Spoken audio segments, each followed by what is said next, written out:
Rao and family of Dr. NGP Rao, distinguished directors from different institutes, colleagues from CG centers and international organization, Dr. Dubey, CEO from Adventa, and also very important persons, Dr. NGP Rao Memorial Lecture, this awardee in sorghum, Dr. Anwar Singh Rana, in millet, Dr. Ananda Sitarama, pearl millet, Dr. Kedarnath Rai. And also I can see here our guest of this program, many directors of different institutes and old colleagues and family and friends. First of all, I would like to welcome you all at this very important occasion of the celebration of the lifetime achievements of none other than Dr. NGP Rao. And besides that, I would say that today is a very important occasion for all of us because we are celebrating Teachers' Day throughout the country. And the teachers like Dr. NGP Rao and Dr. R.S. Paroda, who has been mentor for many scientists of this generation and who has been working very hard to inculcate the habit of scientific temper in the new generation of science. I could see from the profile of Dr. NGP Rao that he has spent more than 18 years at IARI, Indian Agriculture Research Institute, New Delhi from 1961 to 78. And it's really a very rare occasion to see that agricultural scientists receiving Santi Swarup Bhatnagar Prize in Biological Sciences, the most distinguished award. And when I saw his profile, it reminded me that working at IARI New Delhi itself is a great honor and great responsibility when you work in an institute like IARI, IAMR, or ICRISAT. So being a teacher at Indian Agriculture Research Institute, I have been associated with all throughout my career for more than 20 years at IARI, as teacher in agriculture biotechnology. And I would like to remember all my teachers at this very auspicious occasion and pay my tribute to all of them, those who have given us a different way of thinking and a different way of looking around, which is distinct from the general population. Scientists are born to work differently. Scientists are always teachers as well as students. We always try to pass our knowledge to the new generation, and we try to learn from our superior, our mentors like R.S. Paroda, and the quality of Professor NGP Rao. This is a very important occasion, and I would like to congratulate Dr. Tonapi and the Society for Millet Research for constituting, and also for NGP Rao Foundation and the trustee NGP Rao Foundation for constituting this very important NGP Rao Memorial Lifetime Achievement Award under the aegis of Society for Millet Research, for which he has been, I think, the founder president. Not only that, his contributions in the area of sorghum research, which have been elaborated by my colleague Dr. Jacqueline. I think the way we think how crops are developed, varieties are bred, Dr. NGP Rao was thinking way back in 1964, at least I was not born at that time, when he developed first hybrid in sorghum. So one can imagine the foresightedness of these individuals who has given their life to the science and to the society, and his hybrids and varieties, and also genetic material which he has developed in case of sorghum. Not only that, the trained human resource which he has developed is now taking the lead from his work and serving the society in more effective manner. So I am really very happy to be part of this particular celebration, and thank you, Dr. Tonapi, for inviting me. And I would like to reserve my other comments for at the end of this particular sessions. So thank you very much, and welcome you all again for this very important celebrations. Back to Dr. Tonapi. Sir, thank you very much, sir. Now, before we look into the profile of Dr. NGP Rao, we have a small video, Guru Vandana. Basically, today it is his birthday. So we thought it will be a great occasion to pay our tributes to a great teacher to whom we have all imbibed the best of the things what we can do in crop improvement research. Dr. Ilangovan.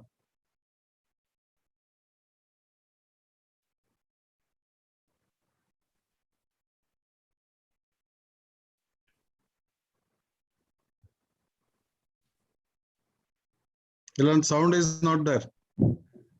It's not coming, Ilan. Ilangovan. Just pause it. Replay. I think your audio is muted in your system. Please.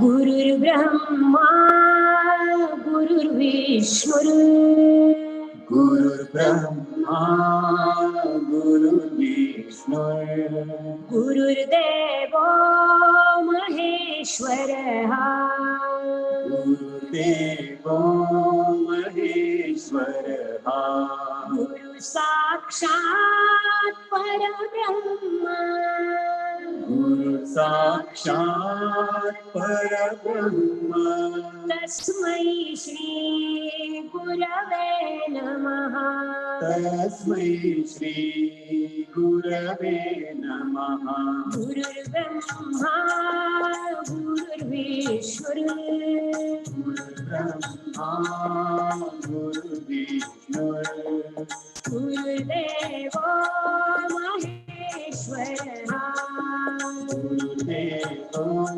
Maheshwara, Guru Sakshat Parabrahma, Guru Sakshat Parabrahma, Tasmai Shri Gurave Namaha, Tasmai Shri Gurave Namaha. Yeah, thank you, Ilangovan. Now I would like to briefly go through the profile and the contributions which we need to remember today. A great personality from whom we learned so much. The contributions of Dr. NGP Rao are the worthy aspects that we need to be remembering forever. About Dr. NGP Rao, we would like to say, born in 1927, has been acclaimed as the father of hybrid sorghum for leading the green revolution in sorghum in rain-fed semi-arid regions of India. Dr. Rao had his BSc Agriculture degree in 1949 from Agriculture College, Bapatla, with second rank, and postgraduate associate program in botany at Indian Agricultural Research Institute, New Delhi in 1953, with first rank and gold medal. He received his PhD in 1968 from Bihar University. He served as research assistant at Department of Agriculture, Hyderabad between 1950 to 58 and as a lecturer in agricultural botany at Osmania University in Hyderabad 58 to 60 before moving to IRI in 1961 where he worked till 1978. He served as sorghum botanist there and also associate coordinator and project coordinator of All India Coordinated Sorghum Improvement Project. As national coordinator of All India Coordinated Sorghum Improvement Project, he led the visionary research that transformed traditional risk-prone subsistence sorghums in India to significantly higher productive and stable hybrids and varieties. The first commercial sorghum hybrid CSH1, which was released in 1964, along with other pearl millet hybrids, created the seed industry in India. The shortest ever commercial hybrids were built in the plant breeding history.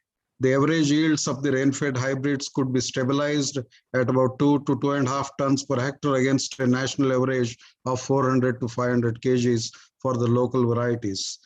The maximum yields up to 7 tons could be realized under optimum conditions.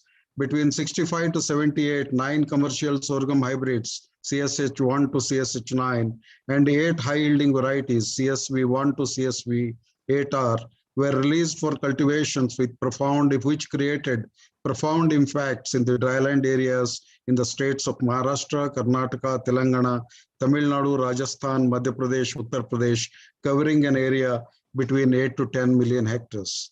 In 78, Dr. Rao was selected as ICR Professor of Eminence and served at IRI Regional Station, Hyderabad, up to 80. Later, from between 80 to 83, he served as regional sorghum breeder for West Africa in Ikrisat at Samaru, Zaria, Nigeria. During 1984 to 87, Dr. Rao also shouldered the responsibility as Vice Chancellor of Marathwada Agriculture University, Parmani. And between 87 to 92, he was the chairman of Agricultural Scientists Recruitment Board, Indian Council of Agriculture Research. Dr. Rao was confirmed with many awards and titles in the course of his distinguished career. These included the prestigious national awards, CSIR Shanti Swarup Bhatnagar Prize for Biological Sciences in 64, and ICR Rafi Ahmad Kidwai Prize for Plant Breeding in 1974-75. As a Distinguished Scientist Award of Andhra Pradesh government in 2003 and 2008, Farmer Organization Awards, National Club of Farmers Award, Krishik Samaj Awards, Industry Award, Vasvik Award, Aisman Award, and awards by scientific societies and academies and universities.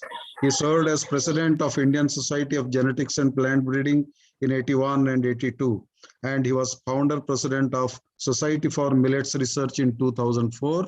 In fact, he was the pioneer in transferring the erstwhile Sorghum Society money, which was the seed money that created the creation of Society for Millets Research.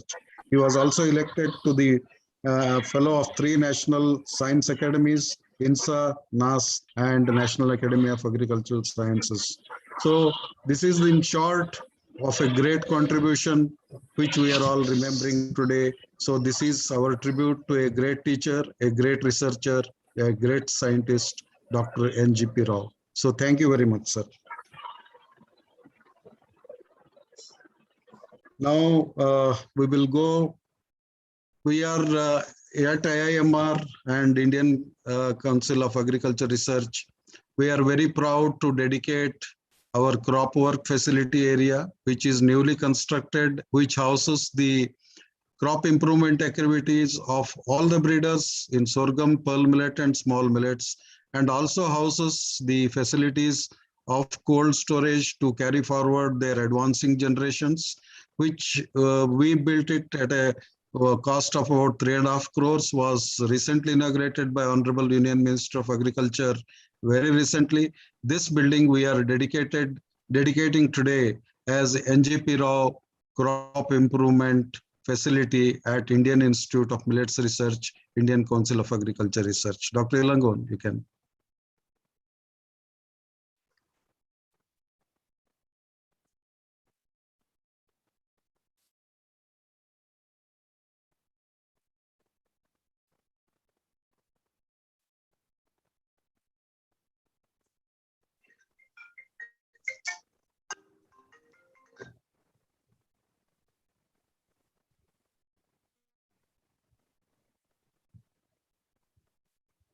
Yeah, so thank you very much. So before we go to the next this thing, now we have an important occasion to listen to our very honorable Dr. Raj Paroda ji, Dr. Padma Bhushan, Dr. Raj Paroda ji, who in fact, when we discussed, he selected the topic future of sorghum and millets.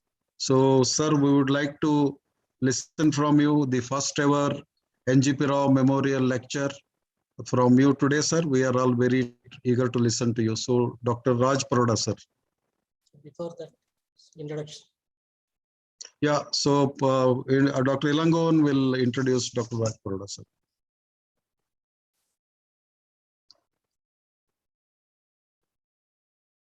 It's my great privilege to introduce the world's renowned agriculture scientist, Dr. Raj Paroda, sir.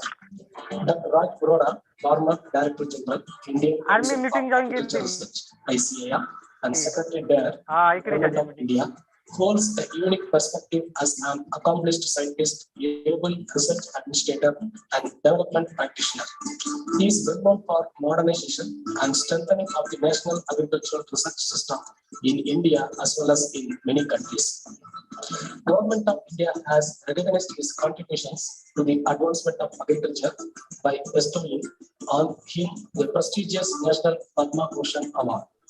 He is the recipient of several awards and recognitions: Rafi Ahmed Kitwai Prize, ICAR Team Research Award, FICCI Award, Om Prakash Varshin Award, BP Paul Gold Medal, Borlaug Award, Mahendra Silvermani Award, Dr. A.B. Joshi Award, and U.S. Awasthi IPCO Award, etc. Dr. Raj Paroda has been the founder chairman of Global Forum on Agricultural Research based at FAO, Rome. He also served as president of the Indian Science Congress and president of the National Academy of Agricultural Sciences. 19 universities have awarded him DSc honoris causa degree, including Ohio State University and Indian Agricultural Research Institute. He is the fellow of all science academies in India, Third World Academy of Sciences, Russian Academy of Agricultural Sciences, and honorary member of American Society of Crop Science and American Society of Agronomy. He also served for more than 2 decades as Executive Secretary of Asia Pacific Association of Agricultural Research Institutions, APARI, FAO, Bangkok. Recently, Dr. Raj Paroda worked as Chairman Farmers Commission of Haryana. He had also served on ACIR, CAPA, and WMO advisory committees, Chairman of Board of Trustees of ICRISAT, and member of Finance Committee of CGIAR. He is a member of CGIAR, CIMET, and Board Director of International Fertilizer Development Center, IFDC. Currently, Dr. Raj Paroda is the founder chairman of the Trust for Advancement of Agricultural Sciences, TAS, New Delhi. Sir, the whole Millets family from ICAR, IAMR, ICRISAT, AACRP on sorghum, corn millet, and small millets, and other sister ICAR institutes, including scientists, technical, administrative staff, researchers, and students, are eagerly waiting to listen to you on the lecture on future of sorghum and millets. Request you to deliver the lecture. The floor is yours, sir. Thank you.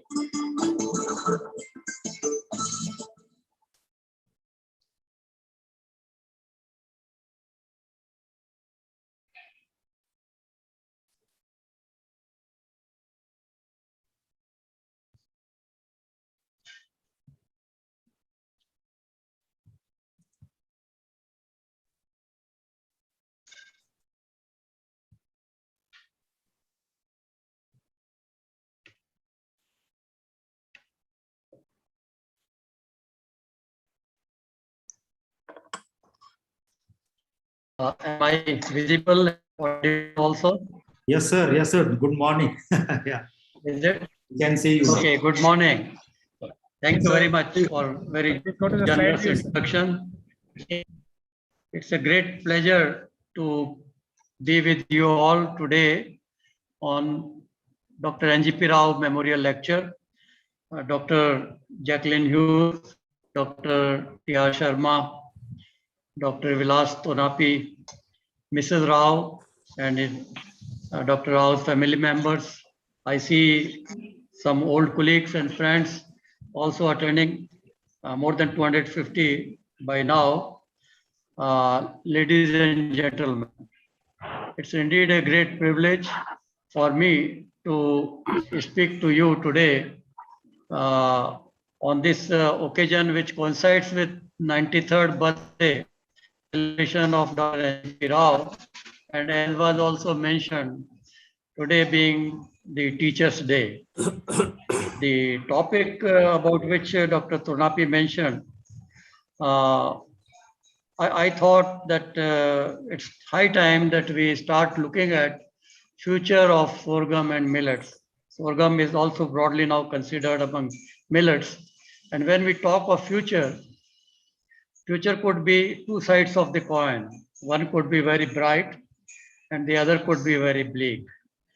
We would like to see whether we have bright future for sorghum and millets. And that's what is the subject of today's deliberation that I thought would possibly interest you. I would like to briefly also mention, much has already been said about his contributions, but he has been a distinguished plant breeder par excellence, considered not only India but abroad as father of hybrid, had served various positions, including the highest, that is of chairman, Agriculture Scientist Recruitment Board, and a unique distinction of receiving two prestigious awards, one of ICR, Rafi Ahmed Kidwai, and the other of CSIR, Dr. S.S. Bhatnagar. Of course, he had mentored, again, great scientists like Dr. Vidya Bhushan and Dr. B.S. Rana, today who is going to receive also recognition for his great achievements working with him. Now, when we look at Dr. Rao's contributions, I think the entire scenario changed after his exposure for 1 year in Nebraska, where he could see the potential of dwarf hybrids and brought with him the material when he returned and started work on dwarf sorghum hybrids. Is it internet problem? Are you able to hear me? We are able to hear you, sir. Okay. Okay, because some signal came and I thought, so starting with CSH1, he came out with many hybrids and his CSH9 is still covering around 12 to 15% area. And the process enabled Indian seed sector to grow very fast. In this context, I would also like to briefly take time to tell my own association with NGP Rao. He has actually been a well-wisher, even a mentor, and I would say had been encouraging me all through. Since I had joined at that time as a young scientist after coming from UK, doing my postdoctorate as forage breeder at HAU Hisar, he especially assigned me the responsibility to initiate in his coordinated program a network on forage sorghum evaluation. Having received this kind of recognition being young, I thought it was a great learning experience. And no doubt in the process, one of my varieties was also released, which is first multi-cut forage sorghum variety at the national level and is still used as a parent for breeding programs. He encouraged me to write a book on forage sorghum. And let me also tell you, my work through team, I got team research award for sorghum forage program. Having said this, let us start looking at the era of green revolution.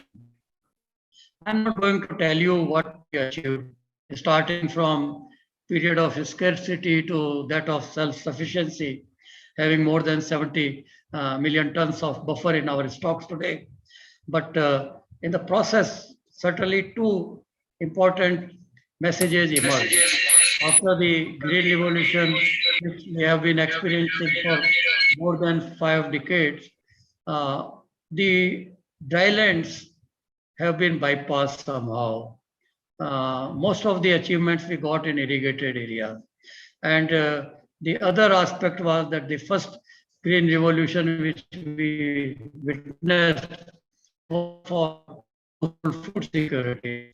But now what we need is household nutrition security, because more than 40% of our children below 5 years of age are malnourished. Therefore, when we look at now, there are concerns also expressed by economic of like green revolution possibly had been an exploitative approach, utilizing more of natural resources, and their degradation in turn took place, and also it remained confined to irrigated areas with more use of inputs, and which later on led to the factor productivity decline. In the process also, greater emphasis than by the society was on rice, wheat, and maize as food crops. And the preference for diversification, which was earlier, somehow got minimized. And the casualty was to grow more of these crops, more commercial crops like cotton, even soya bean, and rice, wheat, and maize, so on, leading to decline in the area of sorghum and millets, almost to an extent of 15 to 20 million hectare.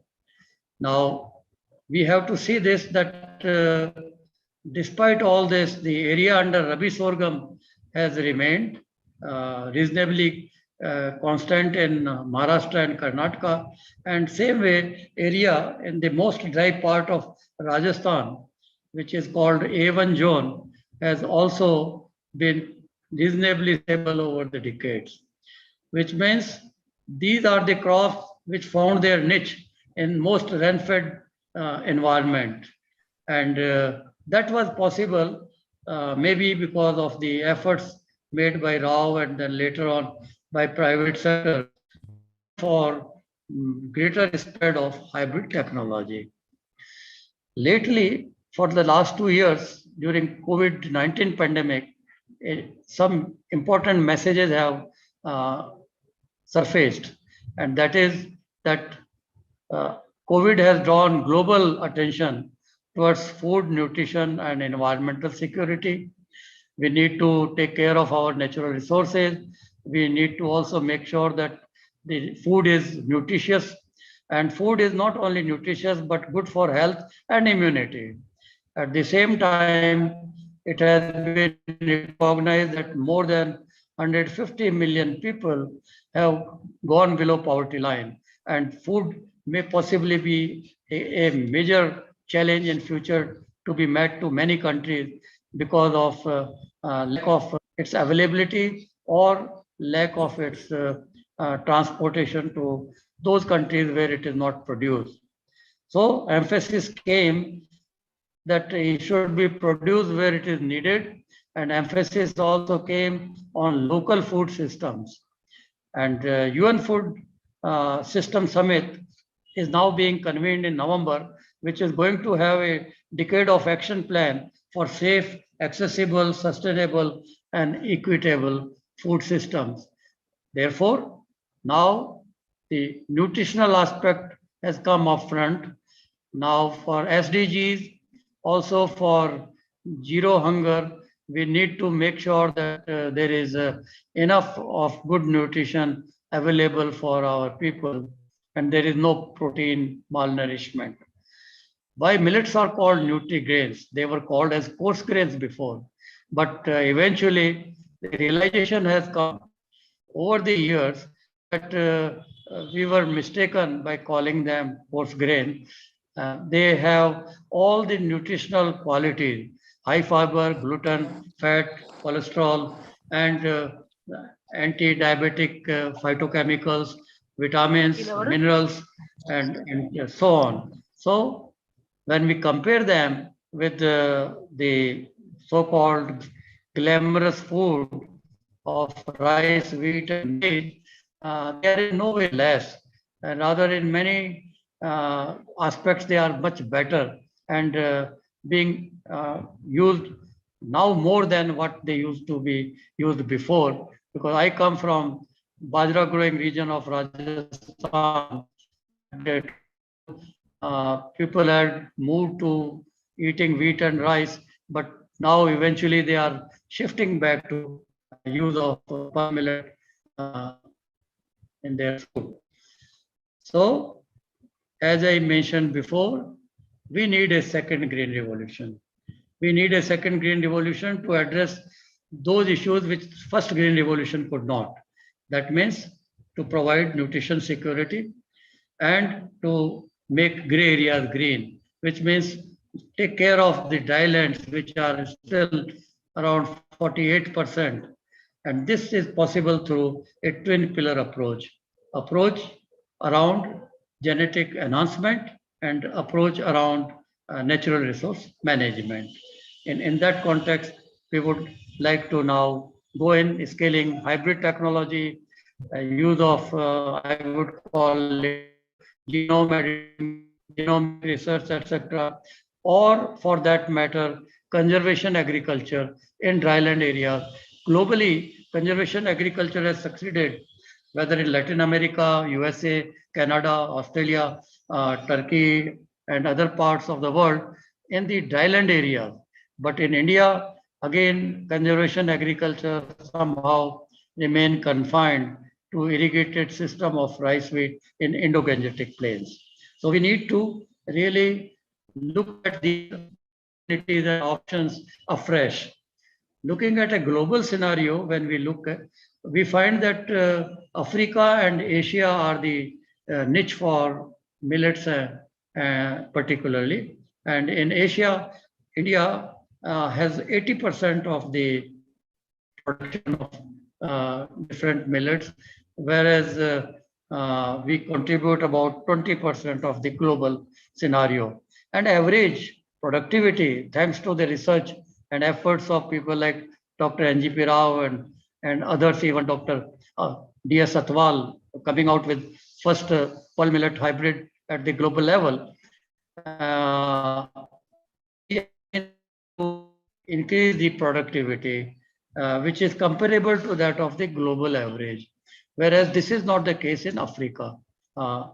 Looking at then the comparison with other countries in terms of we stand, we would see that we are first in millet and we are first in many others, except we are sixth in sorghum. So that shows that again, minor millets are also grown mostly in India and around in Southeast Asia, from where China and Southeast Asia from they originated, but they have been relegated to a second or tertiary position. And thanks to the efforts of our farmers, our leaders, that millets are still being considered important in our daily diet. Let me cite an example. Dr. Borlaug used to come frequently to visit during the late Green Revolution period to see the scenario of agricultural research. And every time when he used to come, we would organize his meeting with the Prime Minister. So once a meeting was organized with the Prime Minister, Mr. Dev Gowda, and he said, why not you bring him for lunch? So I took him to his house, PM house, and we had lunch there. And we were served all other Indian dishes, but in his plate, we found only finger millet balls and with curry. And he was eating with hand. So Borlaug was quite curious. He said, what are you eating? Much different than what is being served to us. He said, this is food for poor people. And this is the food which you can't eat. You will have to eat it by hand. You can't eat it by your spoon. So that's the kind of, pride people had for having the consumption of finger millet or what we call ragi and so on. When we look at the area-wise, millets are occupying about 48%. Sorghum has relegated. It was one earlier to second position around 38%, and finger millet 7.8%, and rest are very minor in their importance. So we have to think of these three crops to give a high priority. No doubt all would require attention, and sometimes it is also argued that some of these minor millets may possibly be extinct if not taken care of. So that is another part which has to be looked into. In the process, as I told you, decreased by almost 20 million hectares.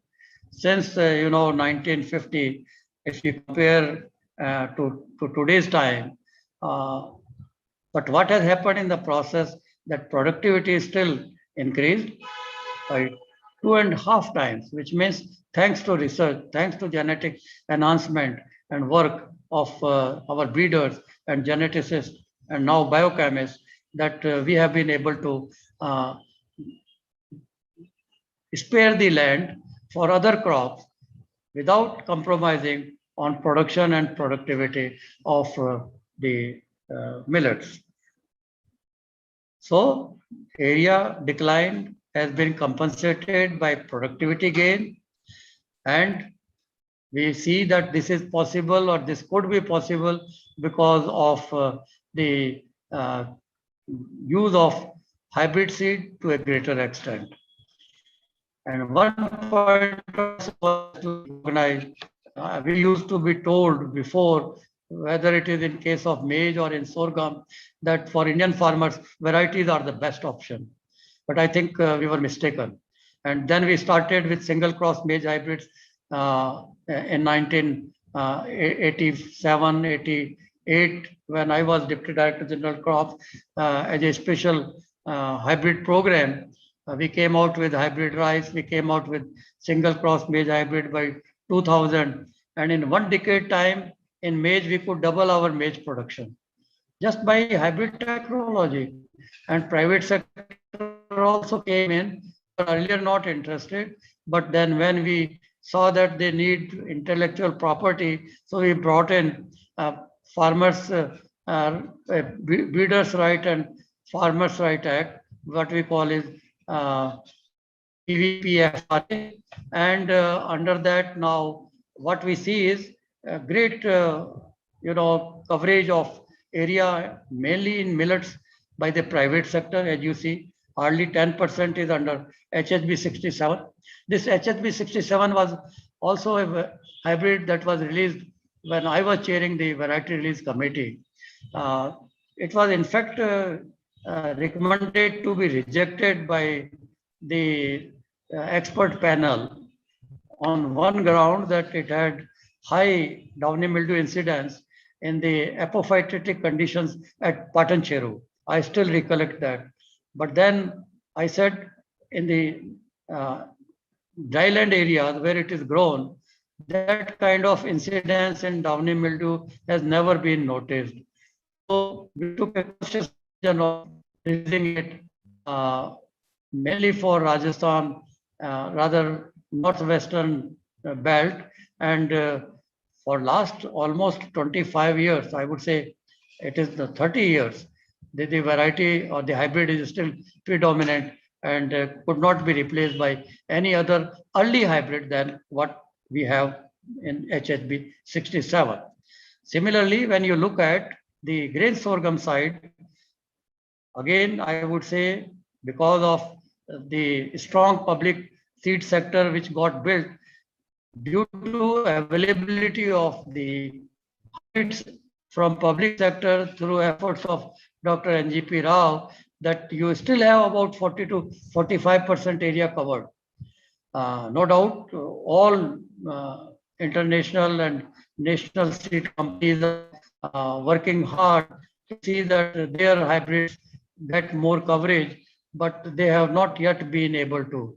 So what you need is a strong hybrid seed production program, both in the public and private sector. And also you have to see that research is utilized further, both in the public institution and the private organization. Now, when we look at, we started in that special hybrid program to come out with hybrids for Rabi sorghum, because in Rabi, none could earlier replace Maldandi variety, which is predominantly grown and popular because of its drought hardiness, like C 305, 306 in case of wheat. Similarly, in case of Rabi sorghum, it is Maldandi 35-1. And unfortunately, both are poor combiners, but have again the cytoplasm where you have male sterility. Did try to also exploit, and later Dr. Vidya Bhushan and Rana did the cytoplasm of Maldandi as well. But mainly we have been depending earlier on Milo. So the hybrids were released like 13R and 39R is there.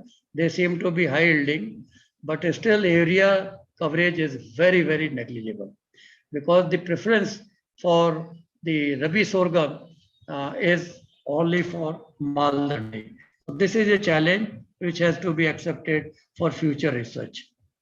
When we look at the coverage of hybrids, the seed sector needs to play a major role to see that more area is covered under hybrids. Hybrids do have resilience.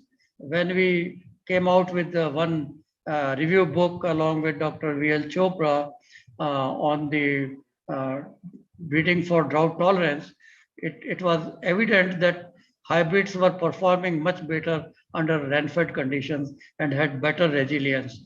And that's what perhaps is the reason, whether it is cotton, sorghum, sunflower, even crops like pulse millet, they have been all under rain-fed conditions. Even maize had been under mostly rain-fed conditions before. So other point is that with regard to seed, something has to be taken as a policy decision to stop this tender business for procuring hybrid seed in states of particularly Haryana and Rajasthan, which is very unfortunate and must be discouraged as a policy intervention. And we need to build a strong public-private partnership and maybe come out with some innovative ways of this partnership, like exclusive licensing and access and benefit sharing, in which win-win is for both public and private institutions. Having talked all about these, now what is the way forward? For way forward, I always believe that you must think globally, but you have to act locally. If you don't act locally, there's no point of thinking globally. But to act locally, you must have best possible knowledge on which you can then rely to move forward and decide your future roadmap. In that context, there are action points.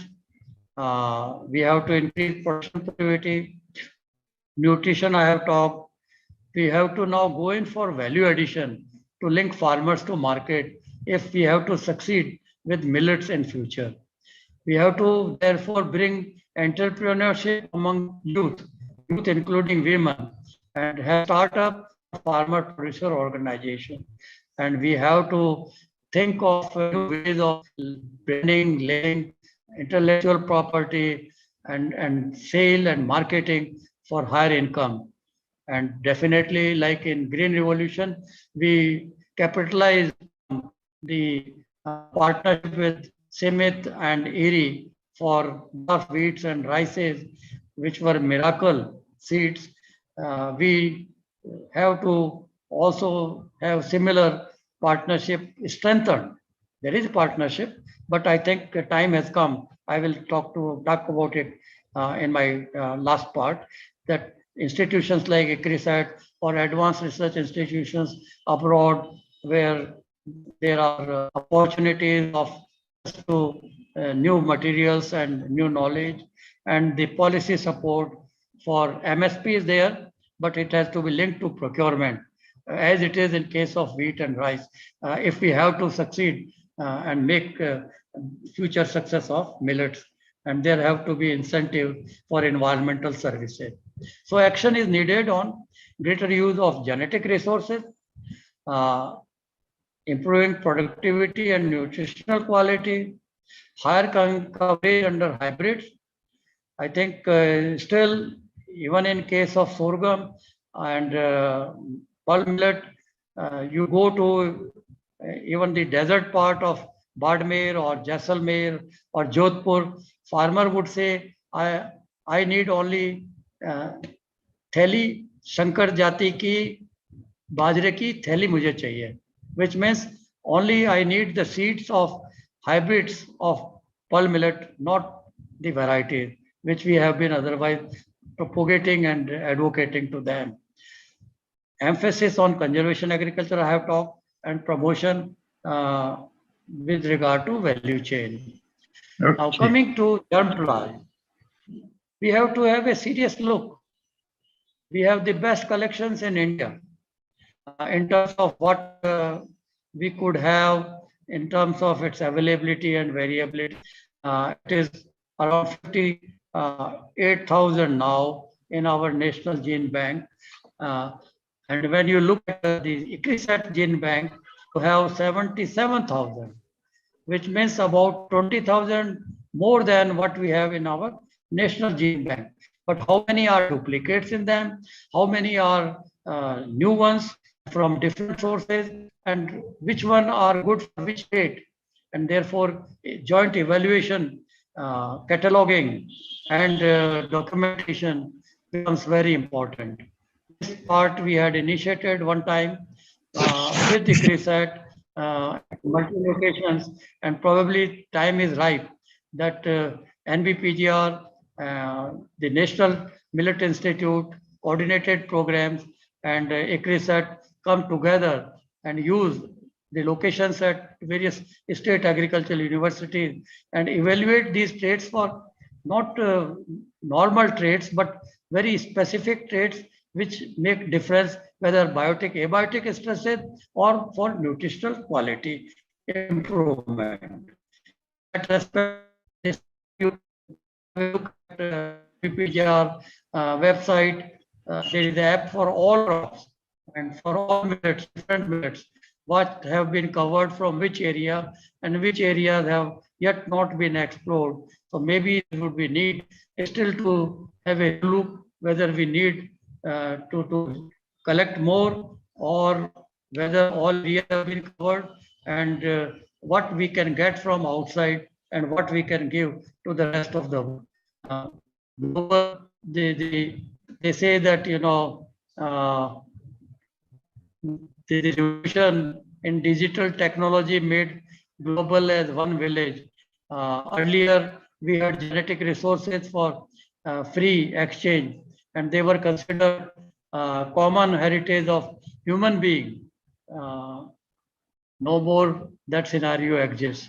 And what can be done to have still a win-win on both sides? We'll have to look at through the new material transfer agreement, which has been approved by the TT of FAO and also by the ICR and Ministry of Agriculture. We also need to see that unique germplasm lines are registered. This registration was started in 1996 and 25 years have gone. These figures I got from Dr. Veena Gupta, and I rather feel concerned that in 25 years only 100 germplasm unique lines have been registered. It means breeders may be having many unique materials with them, but have not been encouraged to register them and put them in the public domain in terms of intellectual property for future. We had first International Biodiversity Congress organized in 1996, came out with Delhi Declaration. on agrobiodiversity management, and the message was very clear that we need greater emphasis not only conserving the genetic resources as a black box, but using them for the sustainable development. And in that respect, it was also emphasized that we need to use more of wild relatives and land races in our genetic program. And we have to accelerate also our plant breeding program. FAO had come out recently with a study stating that globally the initiatives on plant breeding have declined. Even in India, if we look at critically, and Dr. T.R. Sharma may possibly have a review of it, that invariably use of germplasm has declined. How can we accelerate it and use that germplasm which makes a difference in terms of improvement in quality or in improvement for their resilience to climate stresses? In the breeding strategy also, we have to look differently, not depend on conventional breeding or pre-breeding material on which our scientists have been depending greatly in the past, and rather it has led to complacency. Now with this 1 cg as well as with the CRISAT, there is constraint of producing more pre-breeding material because of lack of resources for core funding. And systems seem to be also become more reliant on international centers for their breeding program. This has to be changed. We have to also take advantage of research, which is offering a lot of opportunities to go for marker-assisted selections, and also take advantage of genome editing through CRISPR-Cas technology, for which the 2 women scientists recently got Nobel Prize in chemistry, which has offered great opportunities to take advantage of it. When we look at, again, thanks to the efforts of those breeders, that our genetic enhancement in different crops had not become stagnant, but it had been increasing with a reasonably good pace. This paper in Current Science by Yadav and others clearly tells that in case of wheat, rice, maize, pearl millet, sorghum, the scenario had been quite positive, which shows that our breeding efforts have been making steady progress, but maybe we need to bring in more aggressive approach to see that we are able to make better effort in those niche areas where still not much has been done.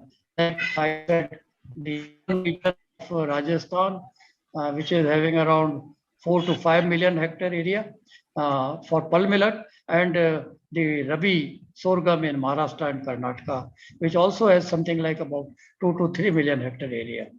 And that's the area which still has been bypassed by all initiatives which we had been making over the last 4 or 5 decades.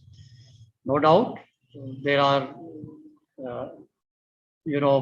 positive sides of research that through harvest and biofortified program, new hybrids and new materials are coming forward, which are much better in their iron, zinc, and other micronutrient contents.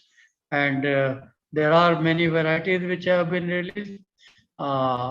We also see that they need to add value, and when we need to add value, then we will have to also improve the quality of those products.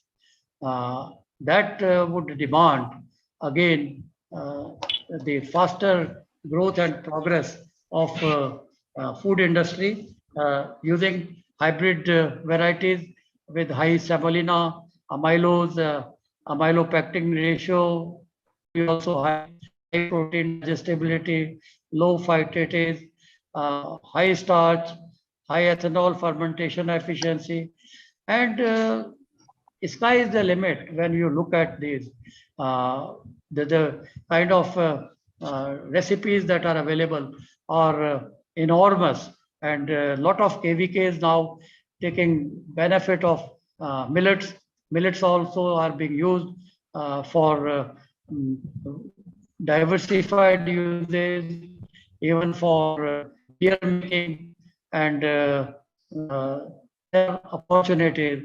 And these millets are also good for their fodder value. I think it is just because of that fodder value in the most driest part, they are still being grown, because if crop fails for seed, at least farmers do get fodder for their animals on which they depend to a greater extent. So we will have to think in a strategy for fodder production, also a strategy for dual types. I would rather prefer dual type approach so that seed production doesn't remain a casualty, which is invariably a problem. Luckily, private sector is coming forward with their new hybrids, both for sorghum and for millet, which production, but in the public system, we find that it is a problem currently. So, in my last part, partnership with ICRISAT. Why it is? Because I said cadre success of green revolution had been, as Dr. Borlaug also to tell, and Dr. Swaminathan also many times highlighted. And today's Teachers' Day, we have to remember all these teachers, Dr. A.B. Joshi, Dr. B.R. Murthy, Dr. H.K. Jain, Dr. NGP Rao, and many those stalwarts who helped in producing the best human resource from institutions like IRI, and later from many important state agricultural universities. So what kind of partnership with ICRISAT? If we have to look for second green revolution around household nutrition security, then we have to look at the germ plant more seriously for improving its nutritional quality. We have to, for that, create facility and work together in a joint initiative for phenotyping and accelerated pre-breeding. We need to also target our efforts on genomics, genome editing, and biofortification, where what is needed and what more can be done. And no doubt, basic work on drought tolerance, I mentioned before, and biotic stresses. Strengthening work on heterotic gene pool, which very possibly has not been given that much required attention as it needs. And Dr. Wall has been all the time talking about it in case of maize, that you have to lay greater emphasis on heterotic gene pools and diversify your A and B lines to continue getting better gains in future. And our work on natural resource management, the twin pillar which I said around natural resource management and mainly around conservation agriculture.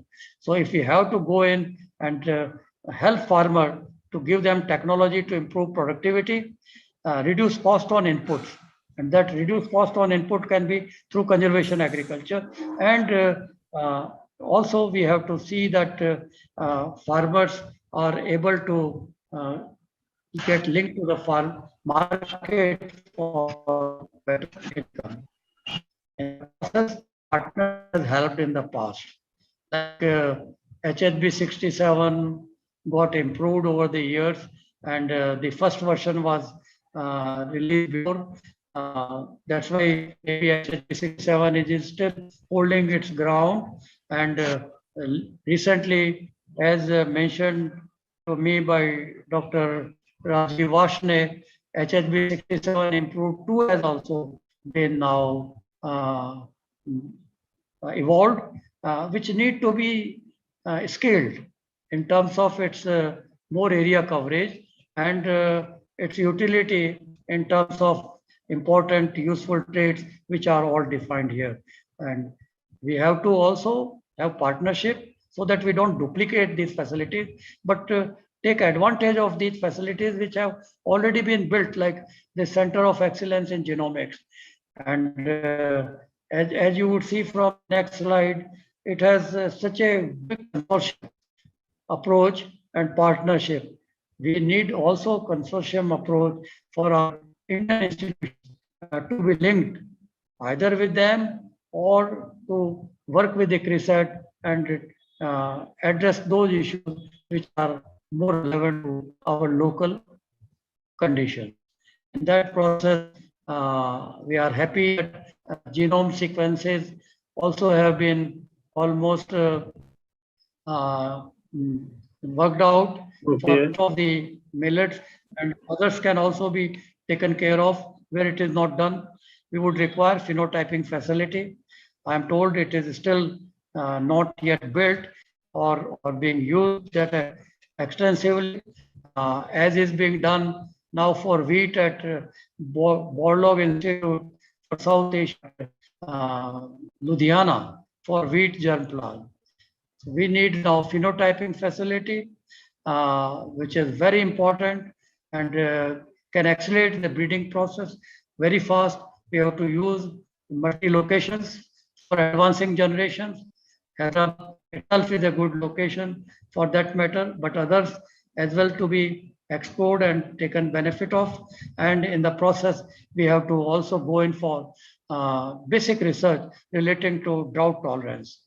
This facility was built for not the mandated crops of otherwise ICRISAT, but for tomato through AVRDC and help of German government. I am told this kind of facility can be activated and used for germplasm for those climate stresses which otherwise are needing attention now. Similarly, we have to bridge the yield gap for different crops by looking at different eco region wise and assessing where there is potential and where there is more area, but then what is lacking, which requires attention in future. Finally, there are opportunities.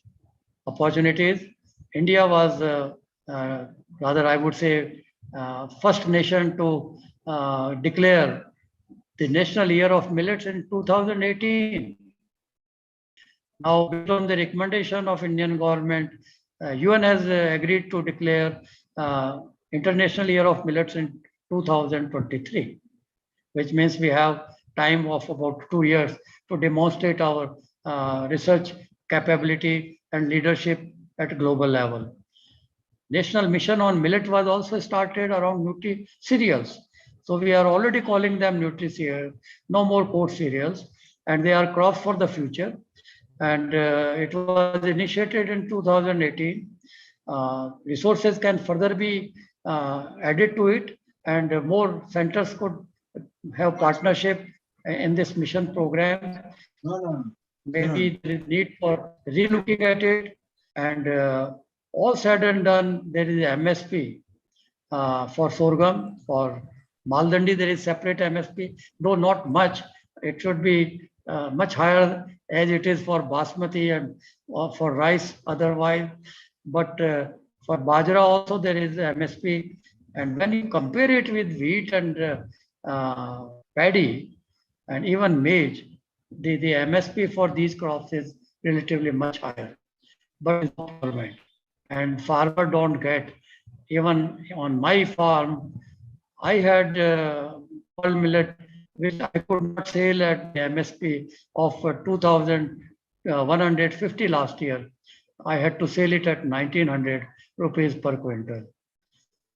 So there is need for procurement, and then also there is need for awareness awareness like what we could get awareness for quinoa.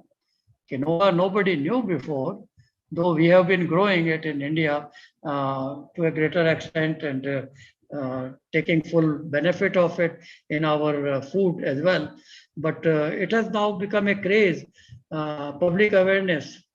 So we need a public awareness initiative, and hopefully initial this International Year of Millets and the COVID-19 and earlier effort of National Year of Millet will make a difference. So India, I consider, is truly a happening place for millets in future.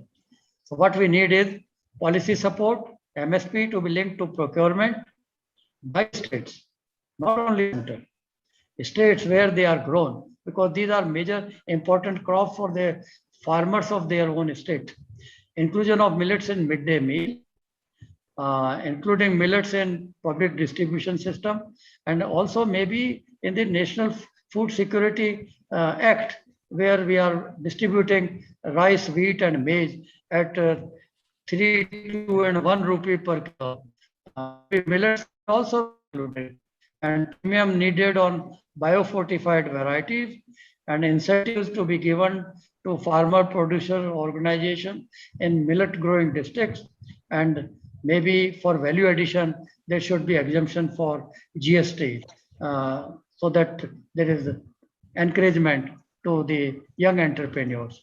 Future strategy would require more allocation of resources. We have been telling even for ICR, resources should be doubled. Certainly for millets, not if not tripled, must be doubled. I have probably argued and made a case for it. A consortium on hybrid millet has to be initiated to plug those all gaps which are otherwise existing, and see that there is a strong public-private partnership right from the beginning to consider them on same platform. And there is opportunity through ICRISAT and through national effort to promote South-South collaboration between India and Africa. And naturally, we have to take care of our genetic resources. As I said before, we must apply GI for modern day. Why we should not? I fail to understand this. And finally, we would need a roadmap on millets for at least 2030 to match with the goals of sustainable development, so that whether millets can also play a role to help the nation by 2030. So to make, I have my dream, gray area green. Only millets can do it. And finally, millets can lead to second green revolution for better health and prosperity of our smallholder farmers, who are a majority, about 80% of them, and awaiting support from the National Agriculture Research System and international organizations. Thank you very much. Thank you, sir. Thank you very much. It was a wonderful thought process how to take forward the millets. So we are all benefited, sir. 300 plus people today listen to your first NGP Rao Memorial Lecture. And definitely, sir, as you have advised, the strategy we will put in place and take forward the policies around so that the millet promotion could happen the way it has been desired. So thank you very much for your wonderful lecture, sir, and we are all highly benefited. Thank you so much, sir.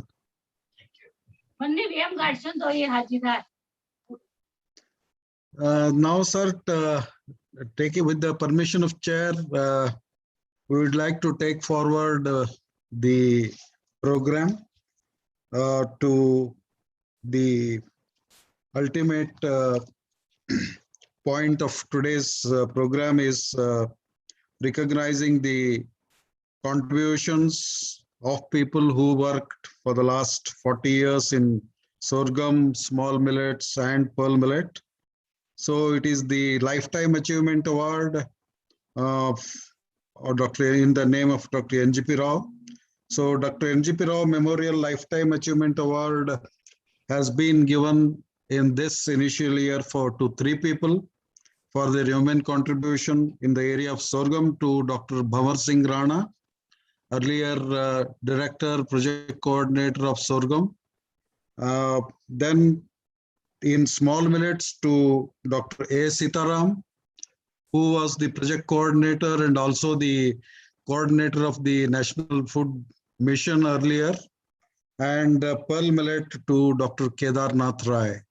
So now I would like to request Dr. Aruna to read about Dr. Bhavar Singh Rana and his contribution. Then we will have the recognitions. Okay, sir, thank you. Very good morning to all of you. I feel privileged to present the citation of Dr. B.S. Rana. Dr. Bhavar Singh Rana was born in Navi Nagar, Muzaffarnagar of UP on 5th July 1941.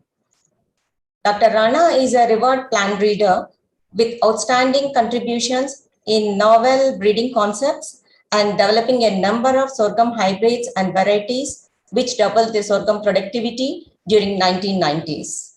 He completed his MSc Agriculture in 1963 and PhD in 1972 from Agra University. His specialization in biometrics, quantitative genetics, multivariate analysis, farmer participatory research, energy crops development, and computer programming greatly benefited the sorghum researchers. He also evaluated world sorghum germplasm collection and developed seed catalog of more than 8,000 entries before joining sorghum project in 1970. Later, he worked as head IRI Regional Research Station, Hyderabad during 1984 to 87. He also contributed as plant breeder in FAO under UNDP program in Kenya during 1981 to 82. He had opportunities to serve internationally as FAO consultant, plant breeding and seed production specialist in Myanmar, and also as IFAD consultant agriculture and principal investigator of ACIAR and DFID projects. He developed a number of concepts, explored genetics, and developed selection criteria for sorghum improvement. To maximize yield, he optimized the plant type of process in hybrids, impact of male and female parents on hybrid yield, type of mating systems and their recombination patterns in segregating generation, yield prediction models, coheritability and genetic advance, enhancing heterosis levels, and genetics of adaptability and stability. He used high gene interaction to develop tall dual-purpose hybrid like CSH13. He has contributed to the genetics of protein quality, genetics of fertility restoration, and utilization of A2 cytoplasm. His pioneering research work in sorghum is published in 150 papers in national and international journals during his 33 years of research career in sorghum in ICAR. His efforts in designing production systems, enhancing host plant resistance, and alternate uses make him the most distinguished sorghum scientist in India. He guided 9 students for MSc and 7 for PhD. He was instrumental in establishing sorghum breeding and agronomic research at Busia of Western Kenya, Center for Rabi Sorghum at Sholapur, off-season facility at Warangal, multi-crop R&D in a private sector company, and Crop Science Center for Energy Crops at NFCI, Hyderabad. He is recipient of prestigious ICAR Vasantarao Naik National Award for the year 1995 in recognition of his outstanding contributions to improve the productivity of dryland agriculture. He is also the elected fellow of the National Academy of Agricultural Sciences, New Delhi. Recognizing his human contribution in improving food and nutrition security in dry lands through sorghum improvement, the Society for Millets Research, ICAR, Indian Institute of Millets Research, Rajendra Nagar, Hyderabad, takes pride in awarding Dr. NGP Rao Memorial Lifetime Achievement Award to Dr. Bhavar Singh Rana on this day of 5th September 2021. Hearty congratulations, sir, on this achievement. Thank you, Dr. Aruna. So congratulations to Bhavar Singh Rana sir on behalf of everybody on this platform. Now we will go to citation of Dr. A. Sitaram by Dr. Visharada. Yeah. Thank you, sir. Am I audible? Yeah. Yeah, it is really a great honor to present the credentials of Dr. A. Sitaram. Dr. Annada Sitaram, born on 3rd June 1943 in Harahalli, Kanakpura, Bengaluru, Karnataka. He obtained his bachelor's degree in 1963 from Agricultural College, Bangalore, master's degree in agricultural botany from College of Agriculture, Dharwad in 1965. And he obtained his PhD from IIR in New Delhi in 1968. He has served at UAS Bangalore from 1970 to 79 and later in ICR from 1979 to 2003 as Associate Coordinator Minor Millets and as Project Coordinator Small Millets and Emeritus Scientist of ICR from 2003 to 2005.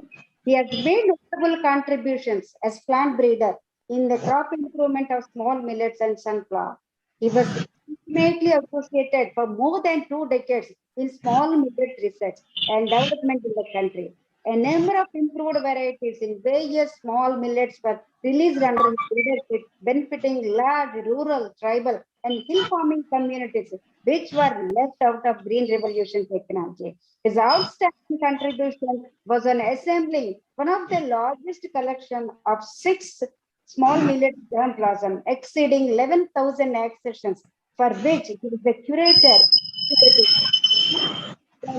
especially the elect genetic stocks all over the country, thus contributing to the conservation and improvement of India's old and native crop plants of considerable nutrition value that are of great relevance to the disadvantaged society. He is well known for his contribution in hybrid research in sunflower in the country and released the first hybrid sunflower BSH1 and the most popular open pollinated variety, modern, in the national level. He has guided 22 PhD and 20 MSc students. He has authored several 15 books, monographs, and published more than 250 research papers in leading research journals. His contributions to the field of crop improvement and agriculture were recognized by conferring R.D. Asna Endowment Award by the ICR for outstanding research in plant breeding for triennium 1977 to 78. Om Prakash Bhasin Foundation Research Award in 1998, Distinguished Alumni Award UAS 2003, Dr. Harbhajan Singh Memorial Lifetime Achievement Award ISPGR New Delhi 2005 to 2006. He served as chairman of International Small Millet Steering Committee from 1986 to 1993 and leader of Technology Mission of Government of India on Food and Nutritional Security in tribal and hilly areas of the country from 1998 to 2003. He is the elected fellow of National Academy of Agricultural Sciences, New Delhi, honorary fellow, Indian Society of Oilseeds Research, Hyderabad, fellow, Indian Society of Genetics and Plant Breeding, New Delhi, and fellow, Indian Society of Plant Genetic Resources, New Delhi. Recognizing his human contributions in improving food and nutritional security across drylands through small millets improvement, the Society for Millets Research, ICR, Indian Institute of Millets Research, Rajendra Nagar, Hyderabad, take pride in awarding Dr. NGP Rao Memorial Lifetime Achievement Award to Dr. Annada Sitaram on this day of 5th September 2021. Hearty congratulations to you, sir. The nation boasts you for his achievements. Yeah, thank you very much, Visharda. So congratulations, Sitaram sir, on behalf of Society for Millet Research, NGP Rao Foundation, ICR, and also Advanta, who have instituted this award together. So now I would like to request Jinu Jacob to kindly read the citation of Dr. Kedarnath Rai for the award in pearl millet improvement. Thank you, sir. Good afternoon, everyone. It's my privilege to be reciting the citation for Dr. K.N. Rai. Dr. Kedarnath Rai, born on 1st June 1946, is a former group leader of pearl millet improvement in the dryland cereals program at ICRISAT, Patancheru, India. He received his master's degree in genetics from the Indian Agricultural Research Institute, New Delhi, and PhD degree in genetics from the University of California at Davis, USA. After a brief period as a rice breeder at Banaras Hindu University, Varanasi, he joined ICRISAT as a pearl millet breeder in 1977. Until his superannuation, he contributed immensely for pearl millet improvement research at ICRISAT. During this long innings of about 36 years in pearl millet improvement research, Dr. Rai has made tremendous contributions for improving pearl millet productivity in India and also contributed for better understanding of the genetics, adaptation, and nutritional features of this crop and its implications in genetic improvement. More than 60 pearl millet hybrids marketed in India at any given time are based on the female parents developed by him or included as parentage of improved breeding lines of others, which had been shared with all hybrid breeding programs in India and worldwide. He has developed and disseminated more than 125 male sterile lines and published more than 180 research articles and bulletins, including a classic book on pearl millet breeding that he co-edited with other experienced millet breeders from India and the USA. He has been instrumental in developing a very strong partnership with ICAR, All India Coordinated Pearl Millet Improvement Project, and with private sector through Pearl Millet Hybrid Parents Research Consortium. More recently, he developed and strengthened crop biofortification research activities of Harvest Plus, ICAR, and DBT. His biofortification research efforts have led to a much better understanding of genetics, variability, and hybrid development strategy with respect to high iron pearl millet. As a result, a high iron variety, Thana Shakti, was released in 2013, marking it the first biofortified crop cultivar in public domain released in India. He supervised the dissertation research of 2 master students and 5 PhD students, of which 2 of them were recognized with the Jawaharlal Nehru Award of the ICAR for Best PhD Thesis in Plant Breeding. For all the above efforts and contributions, Dr. Rai has been recognized with various individual and team awards and honors nationally and internationally. The most significant among these include CGIAR Chairman's Excellence in Science Award, CGIAR's King Badawin Award, Doreen Margaret Marshall Award, Jenna Reddy Venkat Reddy Prize, Seed Association of India Award, and Chaudhary Devi Lal Outstanding AICRP Award of the ICAR. Recognizing these yeoman contributions in improving food and nutritional security across drylands through pearl millet improvement, the Society for Millet Research, ICAR, Indian Institute of Millet Research, Rajendra Nagar, Hyderabad, takes pride in awarding Dr. NGP Rao Memorial Lifetime Achievement Award to Dr. Kedarnath Rai on this day of 5th September 2021. Hearty congratulations, sir. So thank you, Jino, and congratulations, Kedarnath Rai sir, for this wonderful contribution in pearl millet improvement. We all take pride in recognizing your contributions. So thank you very much, sir. And to the information of all, we have already reached the citation and also 1 lakh rupees cash prize to everyone, to 3 of them, to them personally. And we have also recorded their acceptance speeches, and we will play them first, and then if they want to add anything more, they can add. So Dr. Ilangavan. Lakh रुपए का cash award भी दे रहे जाए।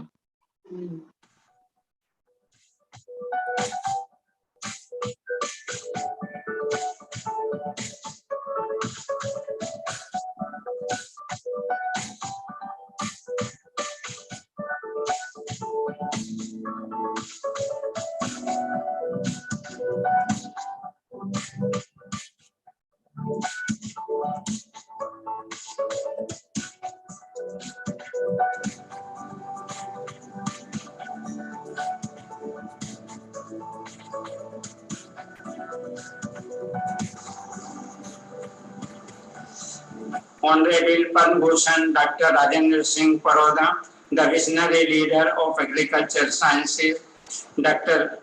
Hugh G. Research Director General, and Dr. T.R. Shamaji, ICR DDG, Dr. Tanopi ji, and distinguished participants. I express my gratitude Dr. NGP Rao Foundation, to Dr. NGP Rao himself, and magnanimity of his family to institute this prestigious award. I also thank you, the selection committee, its chairman and the members, and Dr. Tanopi ji himself to nominate my name for this award. I am grateful to the Dr. NGP Rao leadership and give me the opportunity to work under his guidance for 10 years. This created the very vast history in the sorghum science and development of hybrids and varieties. This was the first impact of the things, but later on when the responsibility came to me to lead the national program, they also created another history. They have developed the hybrid and variety with very high defensive system which could not fail and have increased and doubled the production of the sorghum in the country. The production was so large that the country could not absorb it, and that's why my colleague oriented their research to alternate use to more scientific manners, advanced technology, and resistant to the insect and pests. They have made this project and the country proud that the national program at that time was the best program in the developing world, and it could not be taken over international program and multinational company. I thank you, my colleagues. I'm grateful to Dr. Paroda ji particularly because under his blessing, we have enhanced the capacity of the scientists, institute, infrastructure, and the laboratories to take this advanced work. I thank you, each and everyone. Thank you very much. Jai Hind. Thank you. Yeah, Dr. Ilangon. The 1 minute, sir.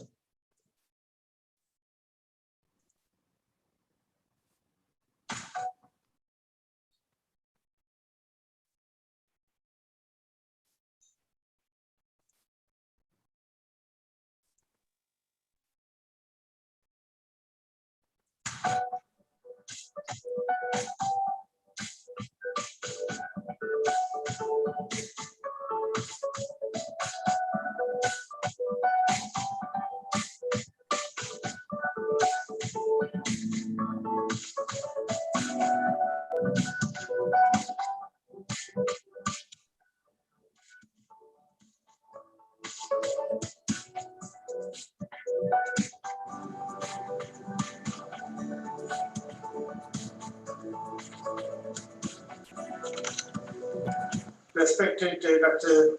Paroda ji, former Secretary Dave, and Director General ICR, trustees for the Padma Bhushan Dr. Ganga Prasad Rao Foundation, Dr. Vidas Manapi, Director, Indian Institute of Millets Research, Dr. Rajendra Prasad, Vice Chancellor, US, Bangalore, fellow millet scientists and technocrats and friends.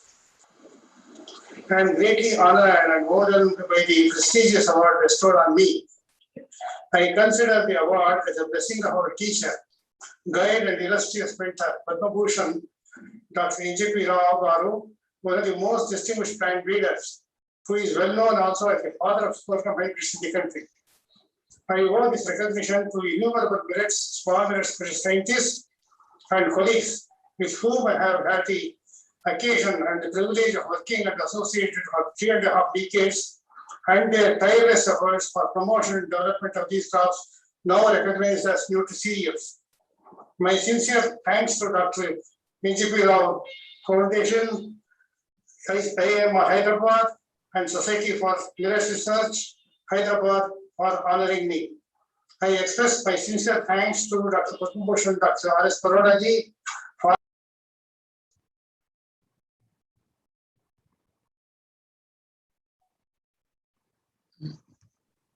my personal thanks to Dr.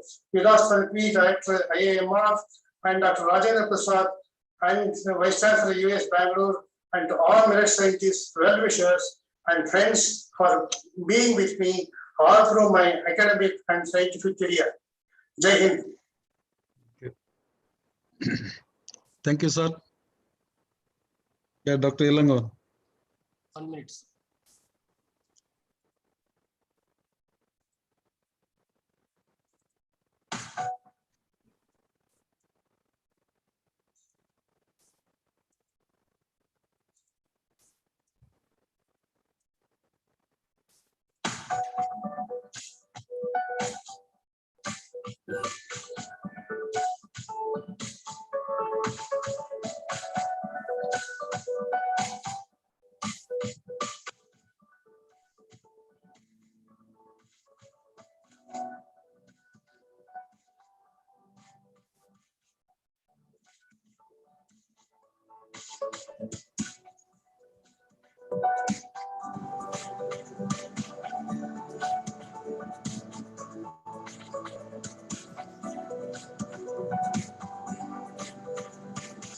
It is a matter of great honor that the Millet Society of India and the Selection Committee found me worthy of Dr. NGP Rao Memorial Lifetime Achievement Award.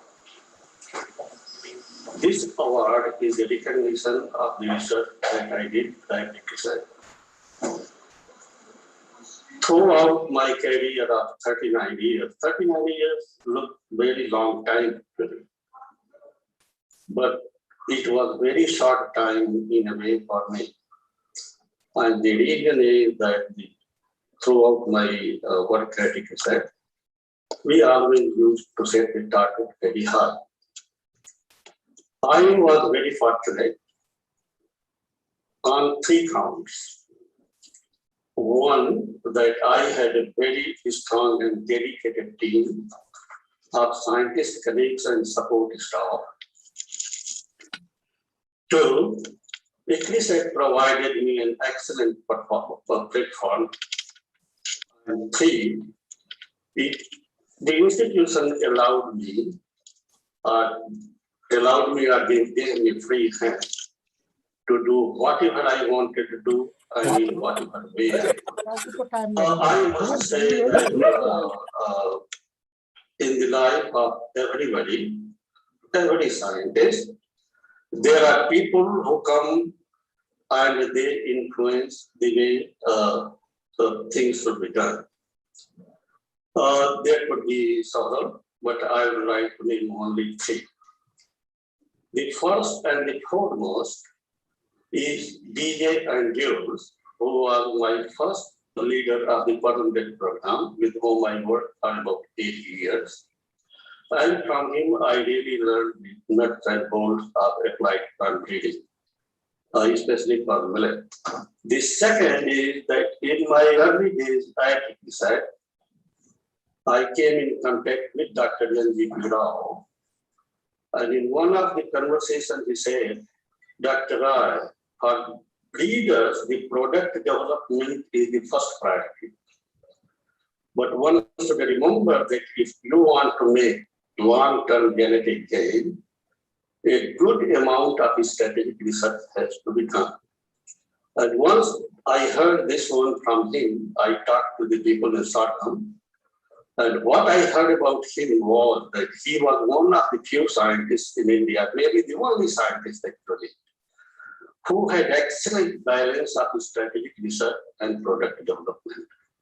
So product and publication, product development and publication balance was the hallmark of Dr. NGP Rao, and that became a mantra for me actually. 10 years later after that, I went on a sabbatical at Tifton, Georgia in the USA to work in a team led by Dr. Glenn Burton. Dr. Glenn Burton is basically the father of Padma. In one of the conversations, he told me, Dr. Rao, I know that ICRISAT has a lot of emphasis on OPV development. But when we know that the hybrids have 30 to 50% advantage over the open pollinated variety, why so much emphasis on OPV? And I had to tell him that it depends on the leadership actually. But what you said, I agree fully with you. And if the opportunity comes, I think that will happen. In the second half of my period, that opportunity came, and I transformed the entire program from the OP redevelopment to the hybrid development. And I am very proud of it, although there were a lot of challenges in doing that. There were some criticisms also I had to put, but this was to be done because that was my conviction. The second one was that we knew that research alone, of course, cannot achieve much. We were very good, and we are still very good. Actually, research is still very good in developing the improved breeding lines and the parental lines of the hybrid. But these had to be channelized actually in a product that farmers grow. That means the hybrids actually. And for that, we needed very strong partners, which we developed in the national program, but particularly with the private seed companies to hybrid parents research consortium. So these are the two things actually that I cherish actually, and I am very happy. I am very happy that after the retirement, I left a very strong program in very technical hands. Yeah. So thank you, Dr. Ilangovan, and congratulations to all the Lifetime Achievement Awardees, Dr. Bhavan Singh Rana ji, Dr. A. Sitaram ji, and Kedarnath Rai ji, on behalf of Society for Millets Research, and also the NGP Rao Foundation, and Advanta, and Indian Institute of Millets Research, in the presence of Dr. Raj Singh Paroda ji, Dr.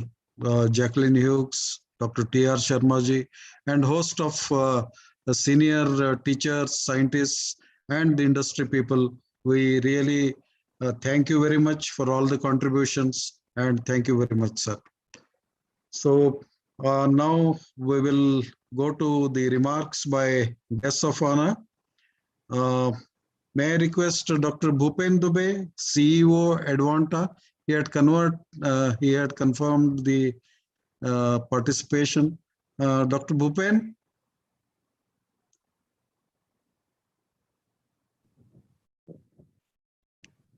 Yeah, I think he's not there. He had to join from Dubai. He's not there probably, because he called me yesterday that he would be there. He's not there, sir. Okay. So we thank Advanta for contributing to the corpus to take forward the lifetime achievement recognitions in the years to come. Dr. Rajendra Prasad, Vice Chancellor, US Bangalore, he acted as the chairman of the nomination committee for this award. Sir also not there, I think. Okay. So thank you, sir, and the committee members also. Dr. Arvind Kumar, DDG ICRISAT. Sir is there, sir. Arvind Kumar? Yeah. Yes, thank you. Can you hear me? Yeah, please. Yeah. Okay. Good morning to all of you, and a warm wishes on the eve of the Teachers' Day to all of us, each one of us. All of us have some teachers who have taught us, by which we have reached here. Respected Padma Bhushan Dr. Raj Paroda ji, Secretary, former Secretary there, and Director General ICR, Dr. Jacqueline Hughes, Director General ICRISAT, Mrs. NGP Rao and family, and the three awardees, Dr. Bhavan Singh Rana, Dr. Anand Sitaram, Dr. Kedarnath Rai, and officials from the ICR, different centers and different institutions. Last but not least, my friend, Dr. T.R. Sharma, DDG ICR. First of all, heartiest congratulations to the three awardees for their contribution, Dr. Bhavan Singh Rana, Dr. Anand Sitaram, Dr. Kedarnath Rai, and thanks to them for all their contribution for the improvement of the millets. We really feel proud of the contributions that they have provided to the millet research, and which we have responsibility to take it forward. Now coming to the wonderful lecture today, that I heard from Padma Bhushan, Dr. Raj Singh Paroda, for me, this was like a roadmap that what we should be doing. A well thought of what our contributions have been in the past and where we should be moving up to 2030. Thank you, Dr. Paroda, for the wonderful lecture and showing us a roadmap.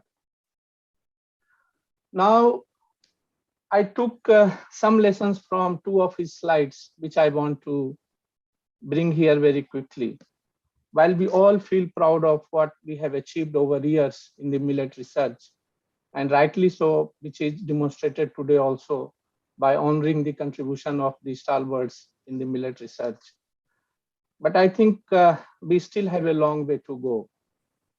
We still have a long way to go to work a lot to ensure that millet has its place in the food system that it really deserves. And how we can do it, probably we have to work a lot towards the processing, towards the value development, towards understanding the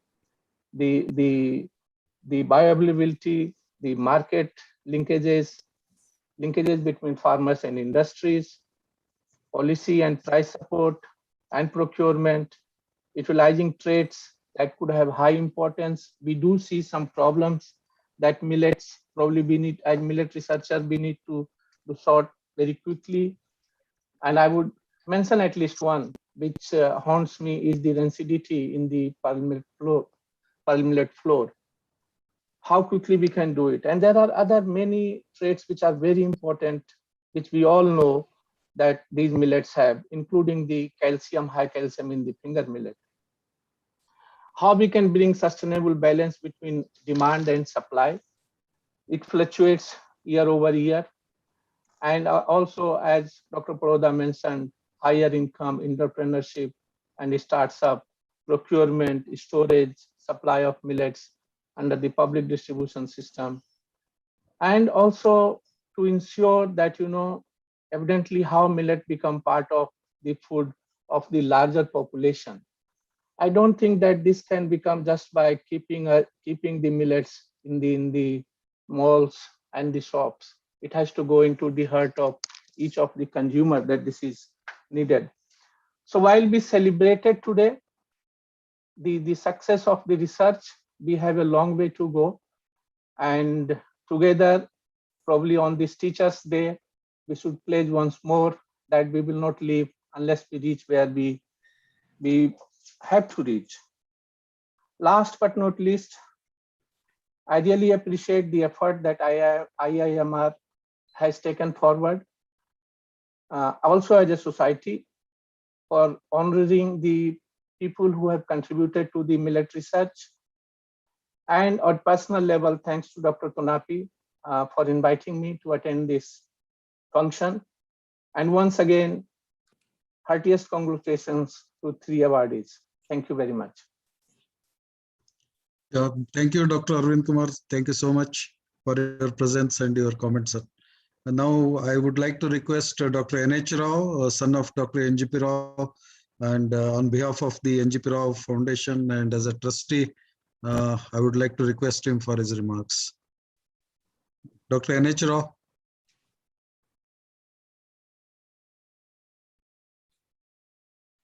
Yes.